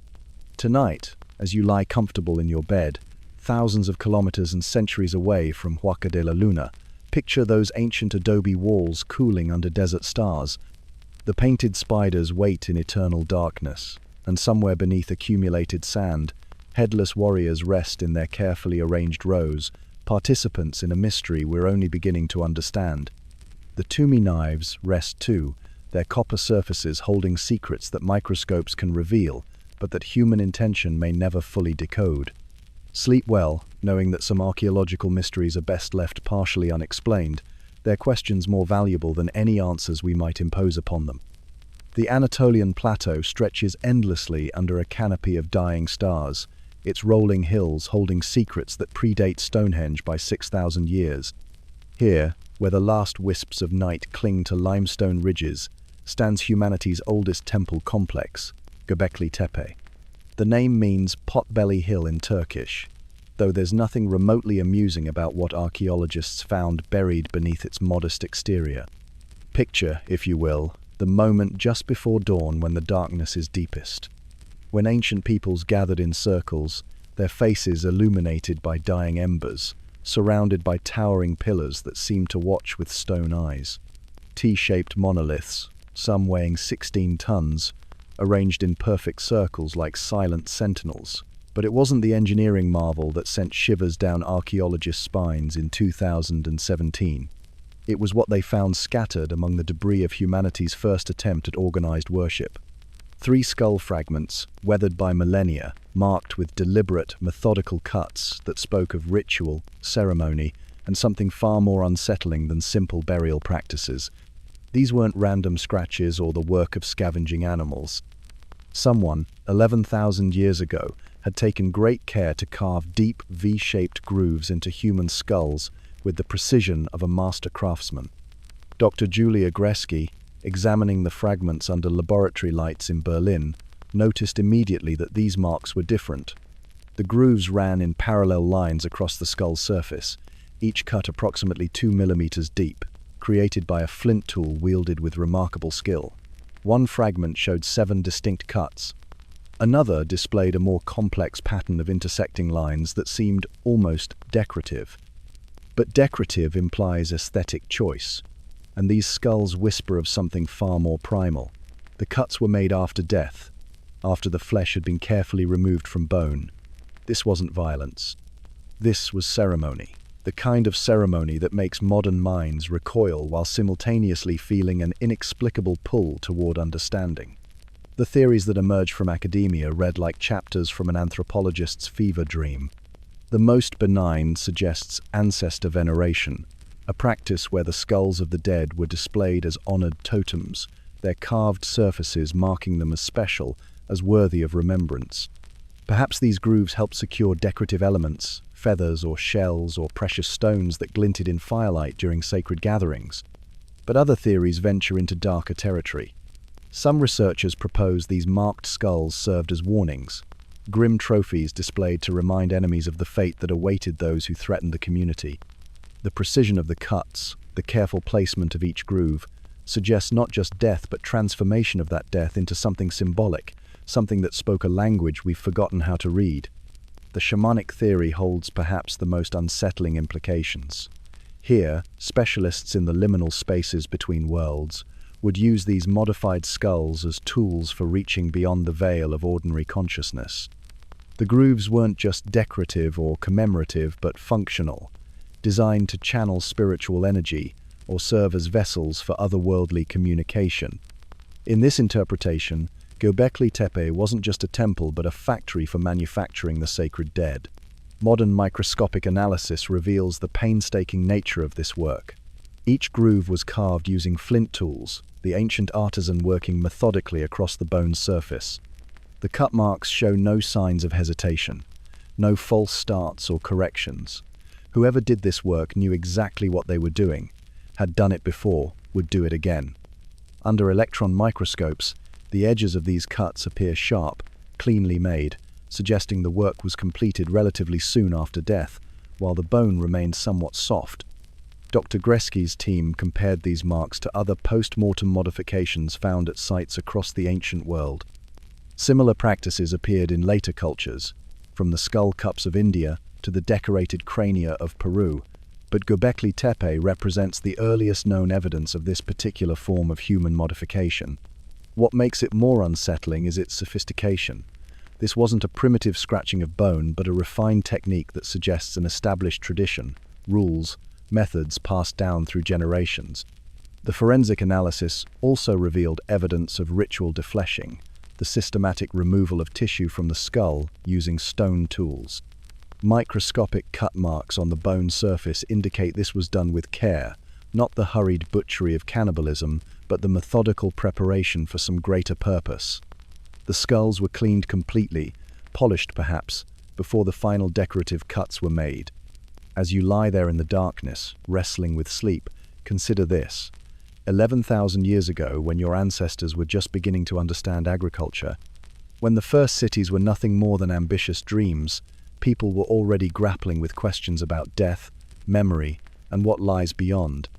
They were taking human skulls and transforming them into something else entirely, something that required tools and time and technique. Göbekli Tepe challenges everything we thought we knew about early human civilization. It suggests that before humans learned to farm, before they built permanent settlements, they built temples. And in those temples, they practiced rituals that modern minds can barely comprehend, rituals that required carving messages into the bones of the dead. The site was deliberately buried around 8000 BCE, covered with tons of earth, in what appears to be an intentional act of closure. Whatever happened in those circles of stone, whatever ceremonies involved those carefully carved skulls, someone decided it needed to end. The knowledge was buried along with the site, lost until a Kurdish shepherd stumbled upon carved stones in 1963. Tonight, as the Anatolian wind howls across those ancient hills, the pillars of Göbekli Tepe stand empty, but somewhere in the darkness, carried on currents invisible, the echo of ancient rituals lingers. The mystery of humanity's first temples and deepest fears, written in deliberate cuts across bones that once held living thoughts, remains unsolved. And perhaps, as you drift into your own temporary darkness, that's exactly how it should be. The drilling had been going smoothly for weeks. Just another routine night shift beneath Liverpool Street, where the new Crossrail tunnel was slowly carving its way through centuries of London's buried secrets. The workers had grown accustomed to the rhythmic thrum of machinery, the acrid smell of concrete dust, and the occasional discovery of Victorian pottery shards or Roman coins. But at 2:47 a.m. on a particularly cold Tuesday in March, something changed. The drill bit punched through what should have been solid clay and instead met nothing, a hollow space that shouldn't exist. The foreman called for a halt, and in the sudden silence that followed, they could hear it, a subtle echo that seemed to stretch into an impossible void beneath their feet. Within minutes, the ground began to shift, and then it happened. An avalanche of human remains came tumbling down into the tunnel, as if the earth itself had opened its mouth and disgorged the dead. Femurs and ribcages, skulls still bearing wisps of long-decayed hair, pelvic bones and vertebrae, they clattered down in a macabre cascade that seemed to go on forever. The workers stood transfixed, their headlamps illuminating what looked like a scene from Dante's Inferno. One of the tunnel engineers would later describe it as watching history hemorrhage, bleeding its secrets into the sterile environment of modern construction. The site was immediately secured, and within hours, archaeologists arrived to begin the delicate process of understanding what they'd uncovered. As dawn broke above ground, revealing another ordinary London morning complete with commuters clutching coffee cups and checking their phones, below the surface, a much older story was beginning to unfold. Radiocarbon dating and DNA analysis would soon confirm what the archaeologists suspected from the sheer scale of the burial. They had broken through into a plague pit from the Black Death, that devastating pandemic that swept across Europe between 1348 and 1350. The stratigraphy told a story of desperate times, layer upon layer of bodies, buried hastily, as the death toll mounted beyond the capacity of normal burial practices. Yersinia pestis, the bacterium responsible for the plague, was still detectable in tooth enamel after nearly 7 centuries, a microscopic testament to one of humanity's darkest hours. But it wasn't just the scientific evidence that made this discovery so haunting. It was the personal objects found clutched in bony fingers or tucked carefully beside bodies that transformed these anonymous skeletons back into individuals who had loved, worried, and hoped right up until their final moments. There was the pewter brooch shaped like a scallop shell, the symbol of St. James, patron saint of pilgrims. Its owner had perhaps clutched it while praying for salvation, or maybe it was a memento of a pilgrimage to Santiago de Compostela, undertaken in healthier, happier times. The intricate metalwork spoke of someone with means, someone who could afford such finery, yet disease had proven to be the ultimate equalizer. Near the brooch lay a string of wooden prayer beads, worn smooth by countless recitations of Ave Marias and Pater Nosters. Each bead was a prayer offered up during those final, fever-ridden hours, when hope was all that remained. The archaeologists found them still arranged in the order they would have been held, suggesting that whoever owned them died while praying, the beads slipping from weakening fingers. But perhaps the most heartbreaking discovery was tucked beside what DNA analysis would reveal to be a child of no more than 7 years old, a tiny leather shoe, so perfectly preserved that you could still see the impressions left by small, trusting feet. The leather was soft and supple, suggesting it was relatively new when its owner died. Someone had loved this child enough to ensure they had proper footwear. Someone had probably hand-cut and sewn this shoe with care. The thought of what this child's final days must have been like, the fever, the confusion, The inability to understand why the adults were all so frightened added another layer of tragedy to an already devastating discovery. The archaeologists worked with painstaking care, treating each skeleton not as an archaeological specimen but as someone's mother, father, child, or sibling. They found evidence of medical treatment, crude bone repairs that spoke of desperate attempts to heal, herbal residues that hinted at folk remedies, and the unmistakable marks of last-ditch surgical interventions. This discovery highlighted the delicate balance London constantly struggles to maintain between progress and preservation. The Crossrail project, now known as the Elizabeth Line, was designed to ease the capital's chronic transport problems, connecting East and West London with unprecedented efficiency. Yet every metre of tunnel carved through London's substrata risked disturbing layers of history that could never be replaced once destroyed. The Plague Pit presented urban planners with a particularly complex challenge. How do you honour the memory of 800 people who died in agony 7 centuries ago, while also serving the transportation needs of 8 million modern Londoners? The answer came in the form of careful documentation, respectful reburial, and incorporation of the discovery into the station's eventual design, small memorial plaques that most commuters hurry past without noticing, unaware that they're travelling above what was once a repository of human suffering. Today, as the Elizabeth Line trains glide through those tunnels, carrying passengers absorbed in their phones and morning newspapers, there's something almost poetic about the transformation. The space that once held the victims of medieval London's greatest catastrophe now facilitates the daily journeys of its descendants. And sometimes, if you listen carefully during the quieter moments between stations, the distant clang of train wheels on tracks seems to slow, becoming almost rhythmic, almost like a heartbeat, as if the city itself is keeping time with the memory of those long-buried souls. The Black Death may have claimed a third of Europe's population, but in breaking through that forgotten plague pit, the Crossrail workers ensured that these particular victims would not be forgotten. Their voices, silent for 7 centuries, had finally found a way to speak again, whispering their stories to anyone willing to listen to the past echoing beneath the present. The mist rolls across the Venetian lagoon like a living thing, curling around the abandoned walls of Lazaretto Nuovo with an almost deliberate patience. This small island, just a short boat ride from the romantic canals and bustling piazzas of Venice proper, holds secrets that most tourists will never glimpse. Here, where plague victims once drew their final breaths in maritime quarantine, archaeologists in 2009 made a discovery that would challenge everything we thought we knew about medieval vampire lore. Picture the scene. Researchers carefully excavating a mass grave, their brushes moving with practiced precision through centuries of accumulated earth. The Mediterranean sun beats down, but there's something unsettling about this particular dig site.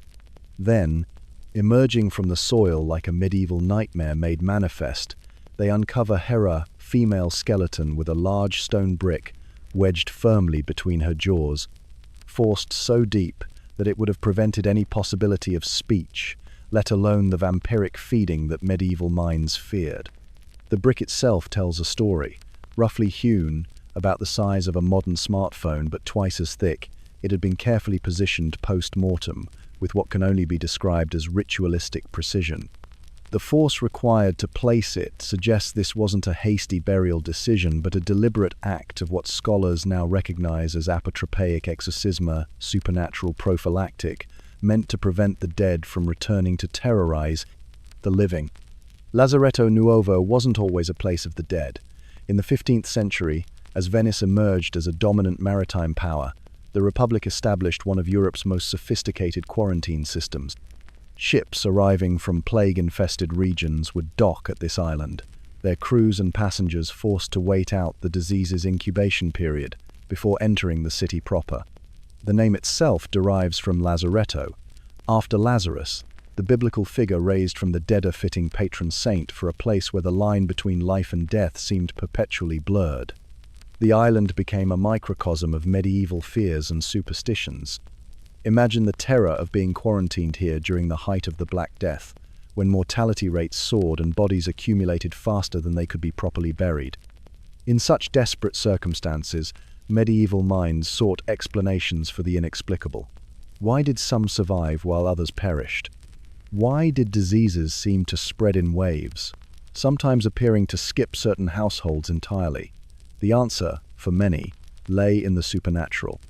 Medieval vampire beliefs differed significantly from our modern Hollywood interpretation. These weren't seductive, cape-wearing aristocrats, but rather bloated, plague-spreading revenants that emerged from graves to feed on the living. The Shroud Eater, or Noxera, of Germanic folklore was particularly relevant to plague contexts. Medieval people observed that bodies in graves often appeared to have moved, that their burial shrouds seemed chewed or disturbed. What they didn't understand was the natural process of decomposition how gases cause bodies to shift and how bacteria can create the appearance of consumed fabric. The psychology of epidemic scapegoating runs deep in human nature. When facing inexplicable death and disease, communities need someone or something to blame. During plague outbreaks, this blame often fell on the marginalized foreigners, the elderly, women practicing folk medicine. Our Venetian vampire appears to have been middle-aged, possibly a woman who aroused suspicion through some perceived transgression against social norms. Perhaps she was a foreign trader, a widow living alone, or someone who showed signs of illness that others interpreted as supernatural affliction. The brick-mouthed burial represents a fascinating intersection of Christian and pagan beliefs. While the church officially condemned vampire superstitions, local practices often incorporated elements that bishops and priests found difficult to suppress entirely. The brick serves multiple symbolic functions. It prevents the corpse from eating its way out of the grave, stops it from speaking curses or incantations, and provides a physical barrier against the soul's return to the body. In essence, it's medieval crowd control for the undead. Forensic facial reconstruction has allowed scientists to glimpse beyond the terror iconography and imagine the woman she once was. Computer modeling suggests serene, feature-rich, rounded face with gentle eyes, perhaps someone who might have been known for her kindness in life. The reconstruction reveals no obvious signs of disease or malformation that might have marked her as different to her contemporaries. She could have been anyone's mother, sister, neighbor. This humanity makes her fate all the more poignant. The tragedy deepens when we consider that her burial likely occurred during a time of overwhelming grief and social breakdown. Plague mortality in Venice reached devastating proportions, with some estimates suggesting 40% death rates during peak outbreaks. In such circumstances, communities developed increasingly elaborate protective rituals, from burning aromatic herbs to these more extreme burial practices. The brick wasn't necessarily placed out of cruelty, but from genuine fear a community's desperate attempt to protect itself from forces it couldn't understand.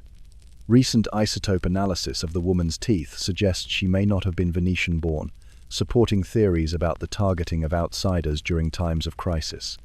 Her diet appears to have included more grain than typical for Venice, possibly indicating origins from agricultural regions of northern Italy or beyond. This foreign status would have made her an even more convenient scapegoat when unexplained deaths began mounting. What's perhaps most striking about this discovery is how it humanizes medieval fears that we might otherwise dismiss as ignorant superstition. The people who buried this woman weren't monsters, they were terrified individuals trying to protect their families and communities, using the only tools their worldview provided. The brick represents not hatred, but helplessness in the face of incomprehensible mortality. The quiet lapping of canal water against the mossy steps of Lazaretto Nuovo provides a peaceful counterpoint to the island's dark history. Today, the archaeological site serves as a research station, its past traumas slowly being reclaimed by nature and scholarship. The woman with the brick still rests there, but now as part of a larger narrative about human nature, medieval medicine, and our eternal struggle to understand death itself. Her story reminds us that even in our most enlightened moments, we remain vulnerable to the same fears that drove our ancestors to such desperate acts of posthumous prevention. Deep beneath the Austrian Alps, where darkness has ruled for 3,000 years, ancient tunnels wind through veins of white gold. The Hallstatt salt, mine older than Rome, older than written history, guards secrets that would make even the bravest archaeologists' hands tremble. But none more haunting than the small figures discovered in the deepest chambers, where time itself seems to have forgotten how to pass. Picture this. You're crawling through a narrow passage, your headlamp cutting through absolute darkness. The air tastes of salt and antiquity. Then suddenly, your light catches something that shouldn't exist: a child's face, perfect and peaceful, as if merely sleeping. Not a skeleton, not bones bleached white by centuries, but a complete human being, skin still supple, features intact, mummified by the very salt that made this place famous. The first discovery sent shockwaves through the archaeological community. Here, in the bowels of Europe's oldest salt mine, lay the perfectly preserved remains of Bronze Age children. Not just bones to reconstruct and theorize about, but actual people with skin, with hair, with clothing still draped around their small frames. The salt, acting as nature's most effective preservative, had created a time capsule more complete than any Egyptian tomb. The details are almost unbearably intimate. Imagine kneeling beside these ancient children, your modern hands hovering over braids that still hold their golden sheen. Flaxen hair, meticulously woven, catches the light of your examination lamp like spun sunlight. Tiny leather shoes, still supple after millennia, fit feet no bigger than your palm. The salt crystals have worked their way into every fiber, every pore, creating a crystalline shroud that transforms these children into something between human and mineral. The prehistoric miners' candles would have cast dancing shadows on these same crystal-encrusted tunnel walls. 3,000 years ago, flames flickered across surfaces that sparkled like stars, illuminating faces not unlike those now preserved in salt. The continuity is dizzying: the same narrow passages, the same glittering walls, the same promise of wealth buried deep in the earth's embrace. But who were these children, and what brought them to such a dangerous place? The Bronze Age salt trade was a family affair, entire clans working the mines together. Picture multi-generational teams descending into darkness each morning: grandparents, parents, and yes, children, all contributing to the back-breaking work of extracting white gold. These weren't modern, safety-conscious operations. Cave-ins were common, toxic gases deadly, and the margin between life and death razor-thin. The mining hazards were numerous and merciless. Underground floods could trap workers in chambers that became watery tombs. Wooden support beams, hewn by bronze tools, could give way without warning, crushing anyone beneath tons of salt and stone. The air itself was dangerous. Pockets of methane or carbon dioxide could suffocate the unwary. For children working alongside their families, these tunnels represented both livelihood and lethal risk. Some researchers theorize these weren't victims of mining accidents at all. The positioning, the care with which bodies were arranged, suggests intentional burial. Perhaps these children were offerings to the mountain itself, sacrifices to ensure the continued flow of precious salt. Bronze Age peoples often viewed mines as sacred spaces, wombs of the earth goddess where valuable resources gestated. Depositing the most innocent children might have been seen as ensuring the mine's continued productivity. Other theories are more tragic, but perhaps more human. Families living and working in such proximity to danger would have faced frequent loss. When children died, whether from accident, disease, or the harsh realities of prehistoric life, the mine might have been chosen as their final resting place. The same salt that provided their family's livelihood would preserve them for eternity. The preservation is so complete that modern science can read these children's lives like an open book. Stable isotope analysis of their bones and teeth reveals a diet rich in alpine goat meat and millet, markers of a mountain people who combined herding with agriculture. Their bodies tell us about Bronze Age nutrition, about disease patterns, about the genetic makeup of prehistoric alpine populations. They're better preserved than most historical figures from thousands of years later. But perhaps most remarkably, we can see how they lived, not just how they died. Where patterns on their teeth, muscle development in their bones, trace elements in their hair, or paint pictures of childhood spent in hard physical labor, of children who carried their weight in the family economy, who learned the mine's dangers alongside its rewards. Yet even these perfectly preserved witnesses face modern threats. Climate change advances up the alpine valleys like a slow-motion catastrophe. As glaciers retreat and weather patterns shift, The delicate balance that has preserved these children for 3 millennia grows increasingly fragile. Rising temperatures threaten the salt mine's microclimate. Increased humidity from changing weather patterns could accelerate decay processes that have remained dormant for thousands of years. Conservation efforts race against time. Each child is carefully documented, studied, and protected, but the window is closing. The same forces that threaten alpine glaciers threaten these salt-preserved specters. Modern technology fights to preserve what ancient salt saved from time itself. Walking through Hallstatt's tunnels today, your footsteps crunch softly on salt granules that might be older than civilization. The sound echoes off crystal-encrusted walls, then fades into the profound silence that has guarded these children for millennia. In that silence, you can almost hear the Bronze Age pickaxes striking stone, the calls of ancient miners, the last breaths of children whose names we'll never know but whose faces we can still recognize. They are the salt-preserved specters of Hallstatt witnesses to humanity's earliest industrial age, ambassadors from a world where survival demanded that even children descend into darkness. In their crystalline sleep, they remind us that some stories transcend death itself, preserved not just in history books but in flesh and bone, waiting in the mountain's heart for us to find them and remember. Beneath the cobblestones of Rue de la Tombe-Issoire, where Parisian feet hurry past in the fading light of evening, lies an entrance that most will never see. The name itself whispers of death, Tombe Issoire, the tomb of Issoire. But tonight, as midnight approaches and the city's heartbeat slows to a gentle murmur, we're descending into something far more profound than any single grave. The spiral staircase winds deeper, each step taking you further from the world of the living. The temperature drops with every meter descended, and soon the familiar sounds of traffic and late-night revelry fade into nothing more than a distant memory.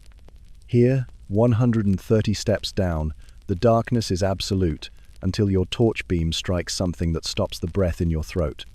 Femurs. Thousands upon thousands of femurs, arranged with meticulous precision to form walls that stretch beyond the reach of your light. These aren't the haphazard bones of a battlefield or the chaotic remains of some ancient catastrophe. No, this is architecture, human architecture. Each thigh bone has been carefully positioned, creating patterns that speak of deliberate design, of someones who took the time to arrange death itself into something approaching beauty. Between the femurs, skulls peer out like watchful sentinels, their empty sockets catching and holding your torchlight. Some grin with eternal mischief, others seem to whisper secrets from beyond the veil. The walls stretch in every direction, creating corridors that branch and twist through what was once the most extensive cemetery in Paris.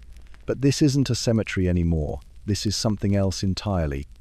You've entered the catacombs of Paris, where 6 million souls have found their final rest in the most extraordinary mausoleum ever created by human hands. The story begins not with death, but with life too much life for Paris to contain. By the 18th century, the City of Light had become the city of the overwhelmed dead. For centuries, Parisians had been burying their deceased in overcrowded cemeteries throughout the city. The Cemetery of the Innocents, the largest and oldest, had become a health hazard of biblical proportions. Bodies were piled upon bodies, graves were reused before the previous occupants had properly decomposed, and the very ground seemed to seep with the essence of mortality. The situation reached a breaking point when heavy rains in 1780 caused a cemetery wall to collapse, spilling decomposing corpses into the street.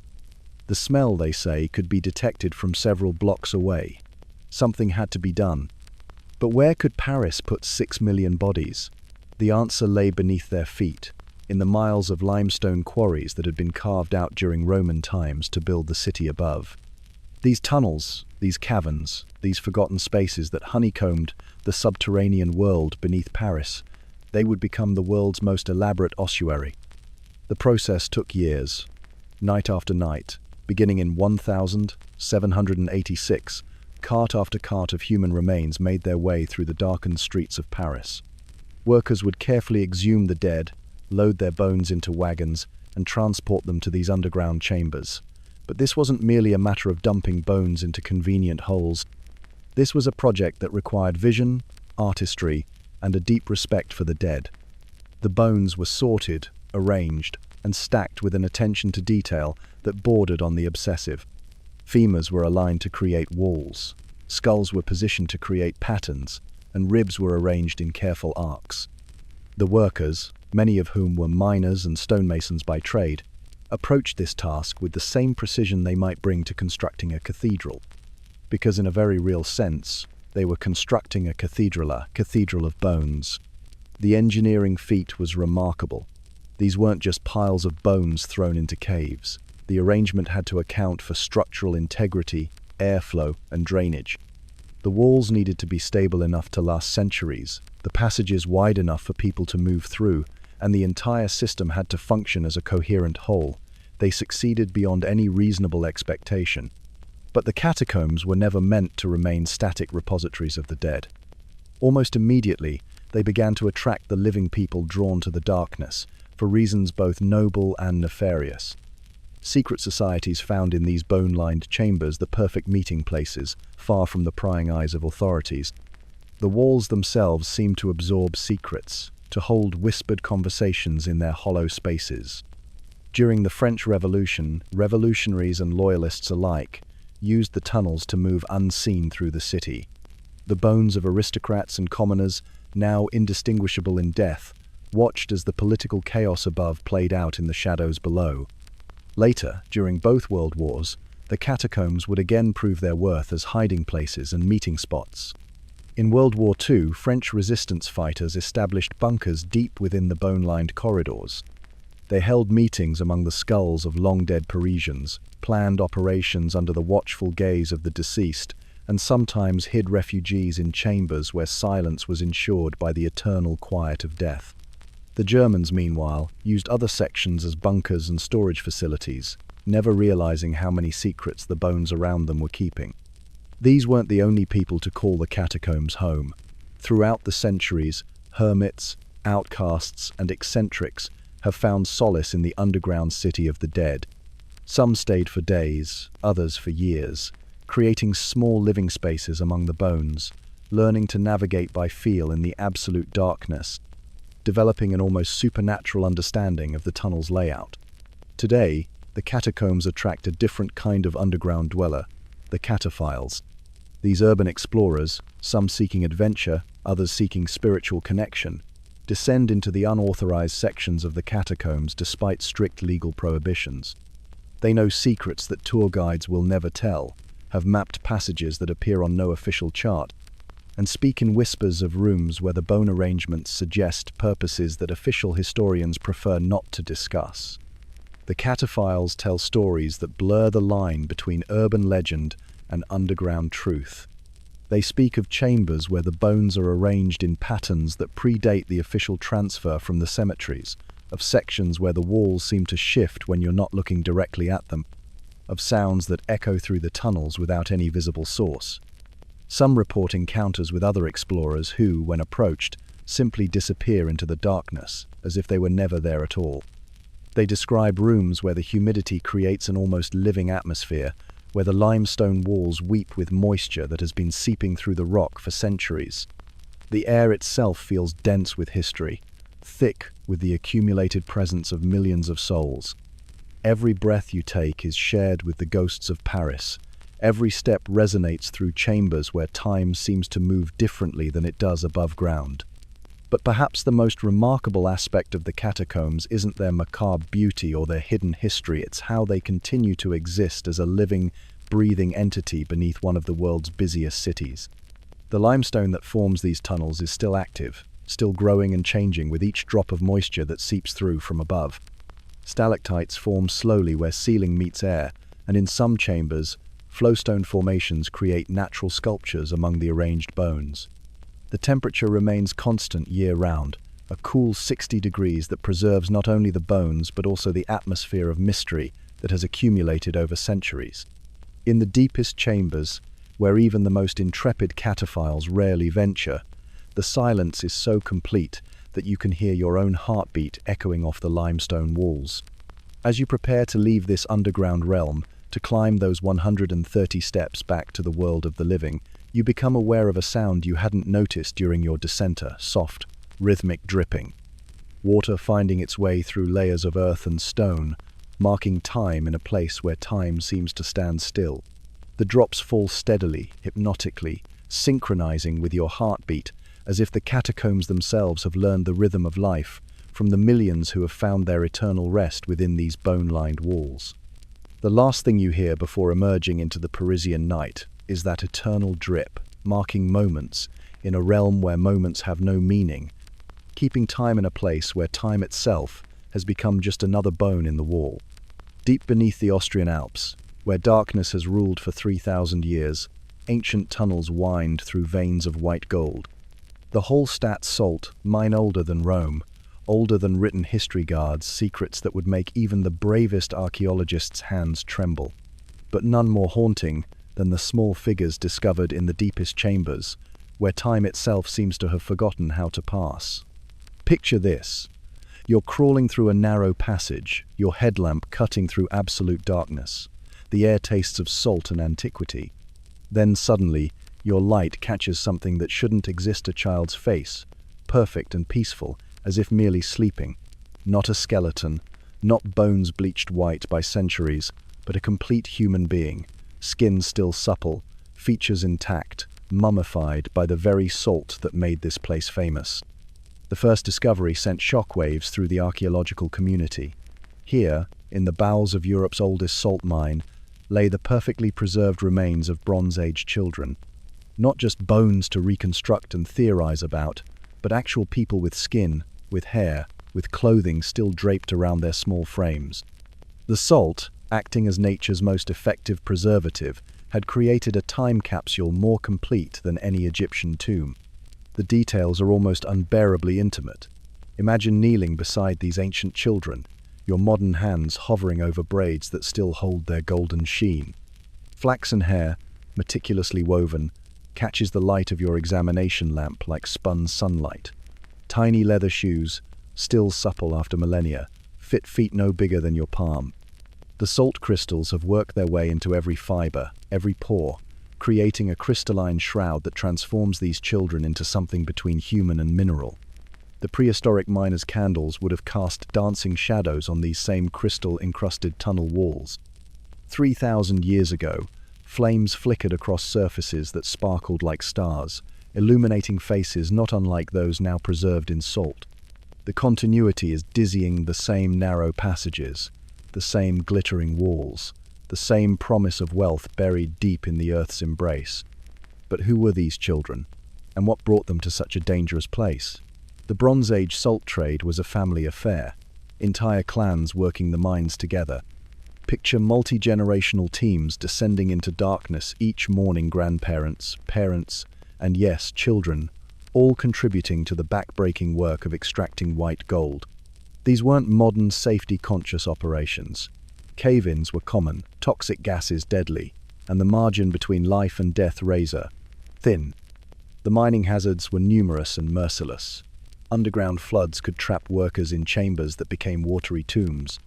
Wooden support beams, hewn by bronze tools, could give way without warning, crushing anyone beneath tons of salt and stone. The air itself was dangerous. Pockets of methane or carbon dioxide could suffocate the unwary. For children working alongside their families, these tunnels represented both livelihood and lethal risk. Some researchers theorize these weren't victims of mining accidents at all. The positioning, the care with which bodies were arranged, suggests intentional burial. Perhaps these children were offerings to the mountain itself, sacrifices to ensure the continued flow of precious salt. Bronze Age peoples often viewed mines as sacred spaces, wombs of the earth goddess where valuable resources gestated. Depositing the most innocent children might have been seen as ensuring the mine's continued productivity. Other theories are more tragic, but perhaps more human. Families living and working in such proximity to danger would have faced frequent loss. When children died, whether from accident, disease, or the harsh realities of prehistoric life, the mine might have been chosen as their final resting place. The same salt that provided their family's livelihood would preserve them for eternity. The preservation is so complete that modern science can read these children's lives like an open book. Stable isotope analysis of their bones and teeth reveals a diet rich in alpine goat meat and millet markers of a mountain people who combined herding with agriculture. Their bodies tell us about Bronze Age nutrition, about disease patterns, about the genetic makeup of prehistoric alpine populations. They're better preserved than most historical figures from thousands of years later. But perhaps most remarkably, we can see how they lived, not just how they died. Where patterns on their teeth, muscle development in their bones, trace elements in their hair, or paint pictures of childhood spent in hard physical labor, of children who carried their weight in the family economy, who learned the mind's dangers alongside its rewards. Yet even these perfectly preserved witnesses face modern threats. Climate change advances up the alpine valleys like a slow-motion catastrophe. As glaciers retreat and weather patterns shift, the delicate balance that has preserved these children for 3 millennia grows increasingly fragile. Rising temperatures threaten the salt mine's microclimate. Increased humidity from changing weather patterns could accelerate decay processes that have remained dormant for thousands of years. Conservation efforts race against time. Each child is carefully documented, studied, and protected, but the window is closing. The same forces that threaten alpine glaciers threaten these salt-preserved specters. Modern technology fights to preserve what ancient salt saved from time itself. Walking through Hallstatt's tunnels today, your footsteps crunch softly on salt granules that might be older than civilization. The sound echoes off crystal-encrusted walls, then fades into the profound silence that has guarded these children for millennia. In that silence, you can almost hear the Bronze Age pickaxes striking stone, the calls of ancient miners, the last breaths of children whose names we'll never know but whose faces we can still recognize. They are the salt-preserved specters of Hallstatt witnesses to humanity's earliest industrial age, ambassadors from a world where survival demanded that even children descend into darkness. In their crystalline sleep, they remind us that some stories transcend death itself, preserved not just in history books but in flesh and bone, waiting in the mountain's heart for us to find them and remember. The morning mist clings to the ancient stones of County Roscommon like souls reluctant to depart. Here, where a medieval abbey once stood, archaeologists uncovered something that would make even the most hardened researcher pause in their work. The year was 2005, and what began as a routine excavation for a water treatment plant became one of Ireland's most disturbing archaeological discoveries. Picture the scene: dawn breaking over emerald fields, the air thick with moisture and history. The excavation team had been expecting the usual monastic remains, perhaps some pottery shards and foundations. Instead, they found themselves staring into graves that told a story of profound fear, graves where the dead had been deliberately dismembered and pinned to the earth with heavy stones. 8 skeletons lay before them, dating from the 14th to 16th centuries. These weren't the peaceful remains of monks laid to rest in consecrated ground. These were the bodies of people who had been treated with a mixture of reverence and terror. Large river stones had been carefully placed over the skulls, chests, and limbs. The intention was unmistakable. Someone had gone to great lengths to ensure these dead would not walk again. This was the height of Ireland's medieval period, a time when the very fabric of society was under tremendous strain. The Norman invasion of 1169 had forever changed the Irish landscape, bringing new settlers, new customs, and new conflicts. By the 14th century, the island was reeling from successive waves of catastrophe that would have tested any people's understanding of life and death. First came the Great Famine of 1322, 7 years of failed harvests that left entire communities starving. The dead lay unburied in fields, their bodies left to the crows and wild dogs. Then, as if divine punishment weren't complete, the Black Death arrived in 1348. The plague swept through Ireland like a scythe through wheat, killing an estimated third of the population. In such times, when death was everywhere and explanations were few, people turned to older, darker beliefs. The boundary between the living and the dead seemed dangerously thin. Why did some survive when others perished? Why did the dead sometimes seem to move in their graves? In a world without germ theory or medical understanding, supernatural explanations filled the void. The Norman settlers brought their own folklore of vampires and revenants, while the Gaelic Irish had their ancient tales of the undead. These traditions merged and evolved, creating a unique Irish understanding of what might cause the dead to rise and, more importantly, how to stop them. The evidence at Kilty Sheen speaks to this fear with chilling clarity. Forensic examination revealed that several of the bodies had been deliberately dismembered. Cut marks on the bones showed that limbs had been severed after death, when the bodies had already begun to decompose. This wasn't violence committed in the heat of passion. This was calculated, ritualistic activity. The positioning of the stones was equally telling. They weren't randomly scattered, but specifically placed to pin down various body parts. A large boulder pressed down on one skull, while smaller rocks held arms and legs in place. These weren't grave goods or markers, they were weights, anchors to keep the dead firmly in the ground. Most unsettling were the signs that graves had been reopened. Some bodies showed evidence of being exhumed and then reburied with additional precautions. Imagine the scene: torchlight flickering in a midnight cemetery, the sound of shovels breaking through earth, the discovery that previous measures hadn't been enough. Someone, perhaps an entire community, had been so afraid of these particular dead that they'd risked desecrating graves to ensure the bodies stayed buried. But who were these people, and what had they done to inspire such fear? The skeletons offered few clues about their identities. They appeared to be adults of various ages, both men and women. There were no obvious signs of disease or plague markers that might explain why they were treated so differently from other burials in the area.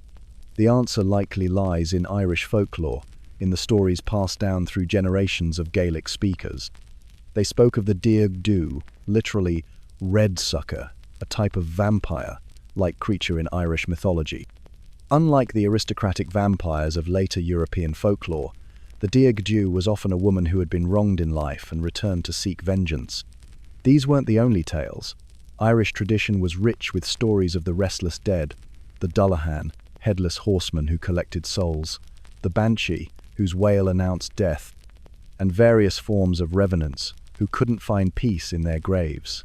What united these stories was the belief that certain dead, under certain circumstances, might return to trouble the living. The oral traditions that surrounded these beliefs were passed down through families and communities, encoded in songs and stories that survived long after the written records had crumbled.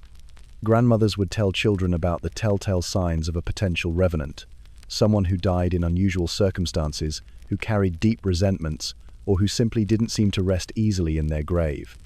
The remedies were equally specific: cutting the sinews to prevent movement, placing stones to add weight and create barriers, sometimes even decapitation to separate the soul from the body entirely. These weren't random acts of grave robbing, but carefully planned interventions based on generations of folk wisdom.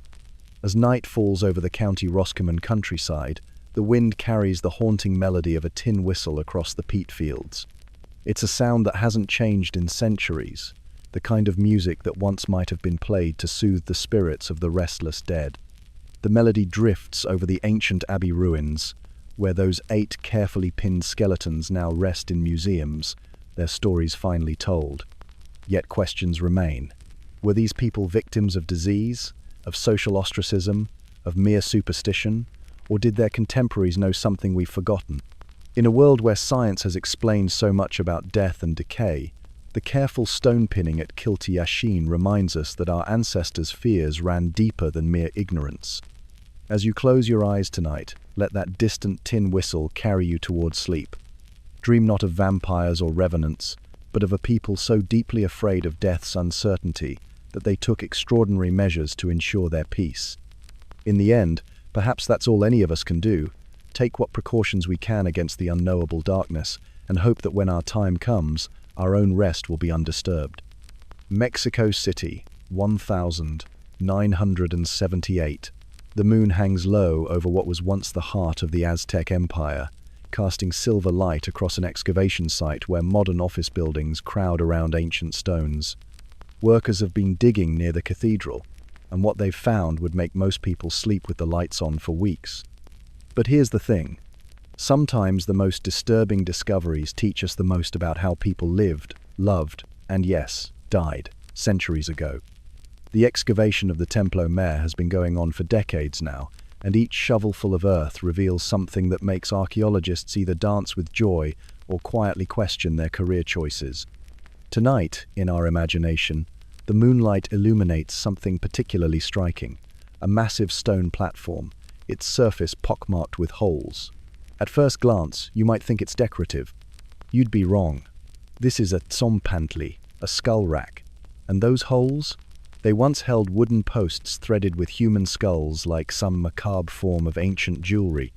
Now, before you start thinking the Aztecs were just really into Halloween decorations, let's talk about what archaeologists actually found.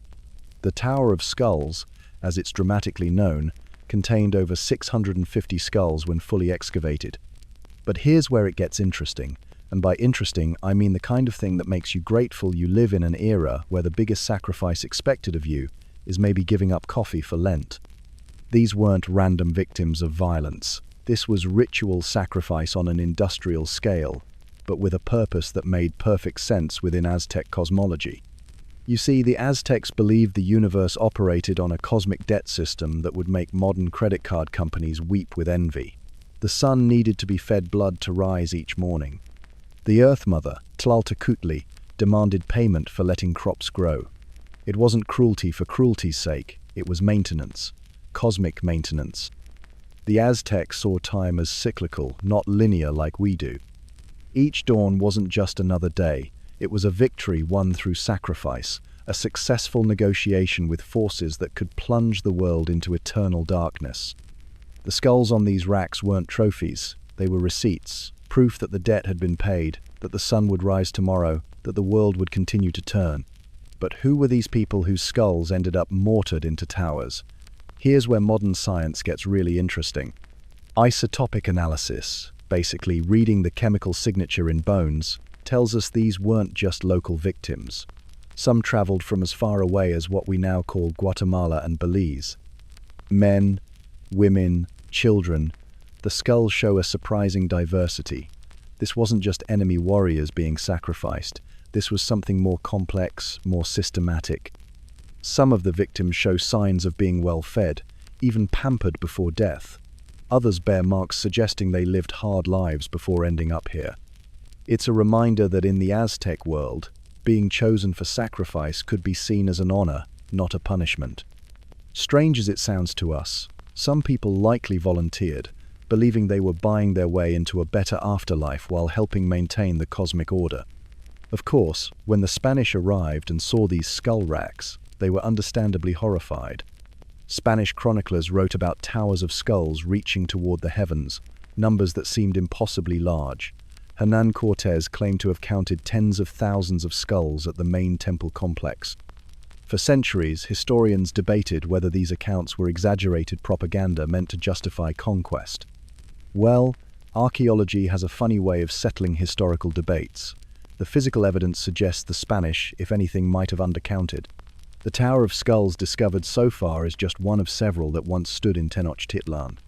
When you multiply what's been found by what historical records suggest existed, you're looking at a scale of sacrifice that's almost incomprehensible.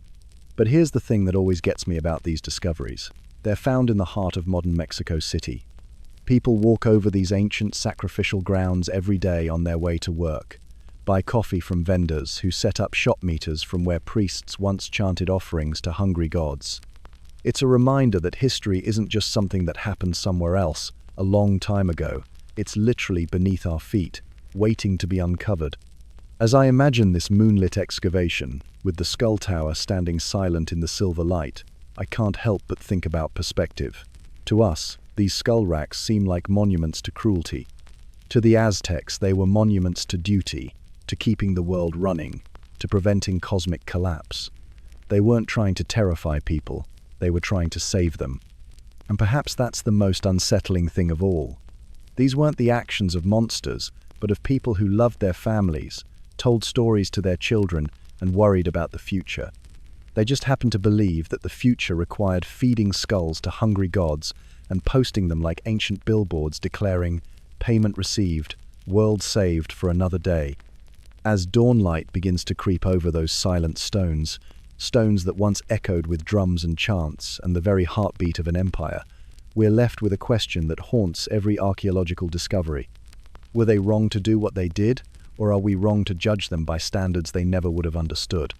Sometimes the creepiest thing about history isn't what people did, but how much sense it made to them at the time. The skulls are quiet now, their cosmic duty long since ended, but they still teach us something important about the human capacity to rationalize anything, absolutely anything, if we believe it serves a greater purpose. Sweet dreams, everyone. And maybe be grateful that these days the only sacrifice expected of you is clicking that like button. Picture this. You're deep inside Gough's Cave in Cheddar Gorge, where pale lamplight flickers across limestone walls that have stood silent for millennia. The beam catches something that makes your blood run cold, a collection of human skulls, but not just any skulls. These have been carefully, methodically fashioned into drinking cups. The bone is smooth where lips once pressed, the edges worn from use. Each cranium bears the unmistakable marks of deliberate defleshing, scored into the bone with stone tools wielded by steady, practiced hands. This isn't some medieval torture chamber or Victorian curiosity shop. This is evidence of something far older and infinitely more unsettling.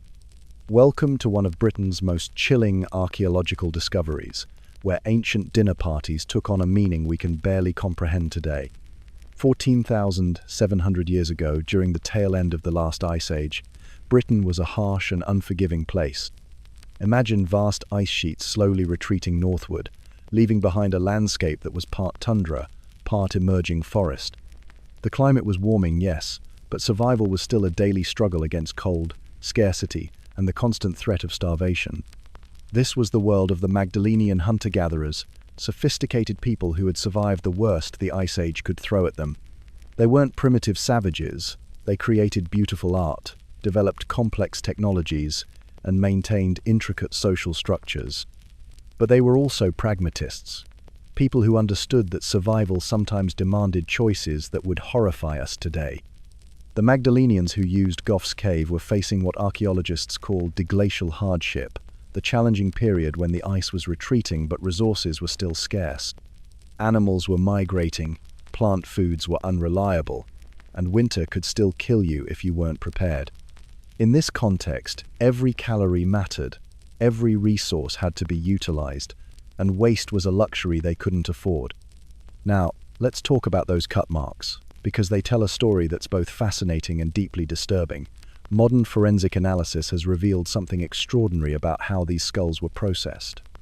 The cuts weren't random or frenzied, they were methodical, precise, following specific patterns that match perfectly with experimental butchery studies conducted by archaeologists today. Researchers have actually replicated these techniques using stone tools, carefully documenting how long it takes to deflesh a human skull, how to remove the brain efficiently, and how to shape the resulting bone into a functional cup. What they found was that this wasn't amateur hour. Whoever did this had practice, skill, and a clear process they followed every time. The cut marks follow a specific sequence. First, cuts around the base of the skull to separate it from the vertebrae. Then, careful scoring along the hairline to remove the scalp. Next, systematic defleshing of the face and jaw, with particular attention paid to areas where muscle attachment was strongest. Finally, the rough edges were smoothed and shaped, creating vessels that could hold liquid without leaking. But here's where things get really interesting and controversial. The precision of these cuts has sparked one of archaeology's most heated debates. Were the Magdalenians simply being efficient with their food resources during hard times, or was something more complex going on? Some archaeologists argue for pure nutritional pragmatism. In times of desperate hunger, they suggest, the Magdalenians were simply making use of every available protein source, including their own dead. Human flesh and brain tissue are high in calories and nutrients. Perhaps this was just survival cannibalism, no different from the extreme measures taken by explorers or plane crash survivors in modern times. But others see evidence of something more ritualistic, more culturally significant. Why take the time to fashion drinking vessels from skulls if this was just about nutrition? Why not simply consume the brain and move on? The careful craftsmanship suggests these weren't just tools of desperation, but objects that held meaning, perhaps even reverence. Think about it. In many cultures, consuming your enemies or even your ancestors was believed to transfer their strength, wisdom, or spirit to the living. Perhaps these skull cups weren't just about calories, but about honoring the dead, taking their essence into the living community in the most intimate way possible. The debate continues today, with new evidence emerging regularly. Some scholars point to isotope analysis suggesting the skulls belong to both locals and outsiders, hinting at complex social dynamics we're only beginning to understand. Others note the apparent care taken in the cup-making process, arguing it goes beyond mere utility into the realm of ritual and belief. What makes this discovery particularly haunting is how it challenges our comfortable assumptions about our ancestors. We'd like to think that cannibalism was rare, desperate, always a last resort, but Gough's cave suggests something more nuanced, that for some of our ancestors, consuming human flesh might have been woven into the fabric of their culture, as normal and necessary as any other survival practice. As you stand in that cave today, listening to the eternal drip of limestone water echoing through the chambers, you can't help but wonder about the hands that shaped those skull cups. Were they trembling with hunger and desperation, or steady with ritual purpose? Were these acts of love or survival, horror or reverence? The water drips steadily, as it has for thousands of years, carrying secrets deeper into the limestone heart of Cheddar Gorge. And in that rhythmic sound, you might just hear the echo of an ancient feast, where the boundary between sacred and sustenance was written in cuts upon bone, where survival and spirituality dance together in the pale light of Paleolithic fires. Perhaps that's the most unsettling revelation of all, not that our ancestors were capable of cannibalism, but that they approached it with the same care and consideration they brought to every aspect of their lives. In their world, the act of consuming the dead wasn't an aberration of humanity, it was simply another expression of it. The morning sun hasn't yet gathered the strength to bake the eastern desert, and a gentle breeze carries the salt tang of the Red Sea across what was once the bustling Roman port of Berenike.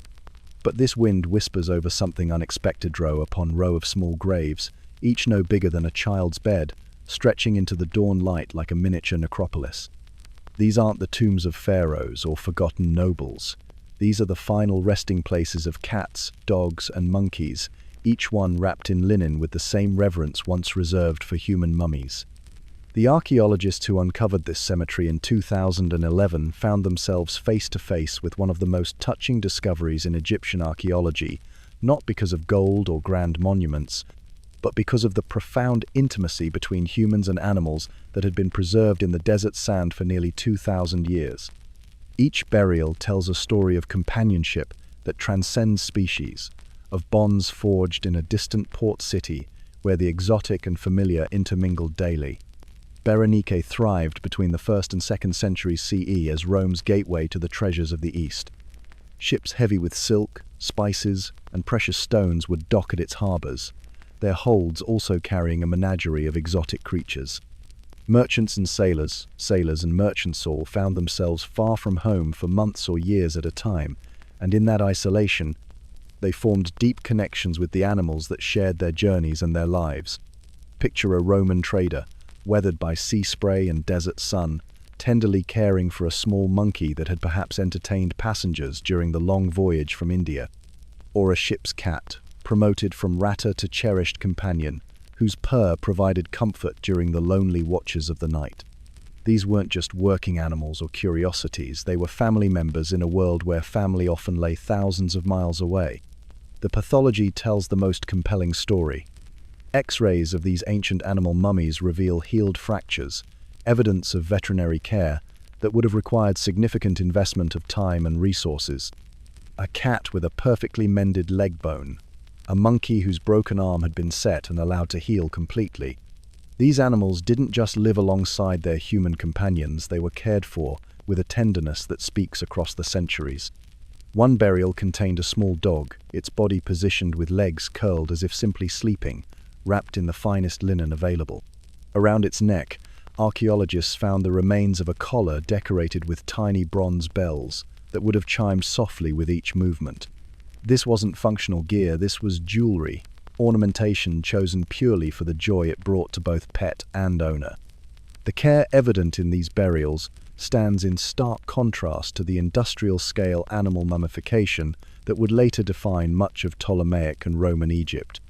Thousands of cats were bred and killed, specifically to be mummified and sold to pilgrims visiting temples, their bodies often crudely wrapped, sometimes containing only a few bones or even sticks and stones instead of complete animals.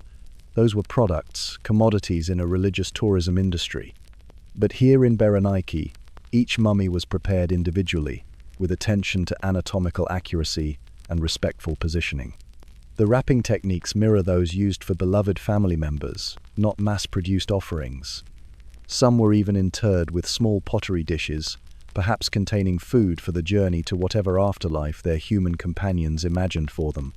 The cemetery layout itself reveals careful planning and sustained use over generations.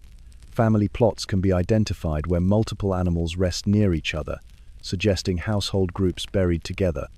One area contains what appears to be a ship's worth of animal: 6 cats, 2 dogs, and a parrot, possibly from a vessel whose crew chose to honor their animal companions together before departing Berenike forever.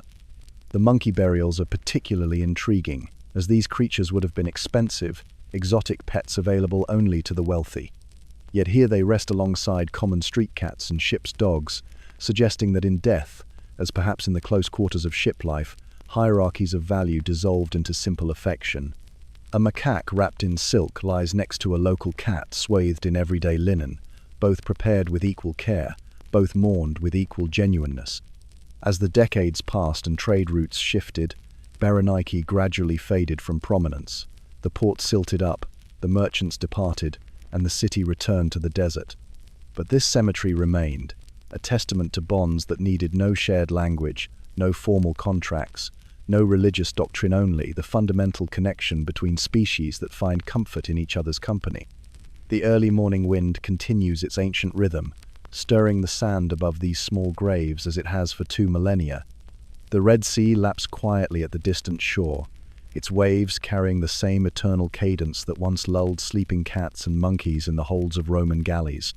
Seagulls drift overhead, their cries softening into something almost like a lullaby as the desert prepares for another day.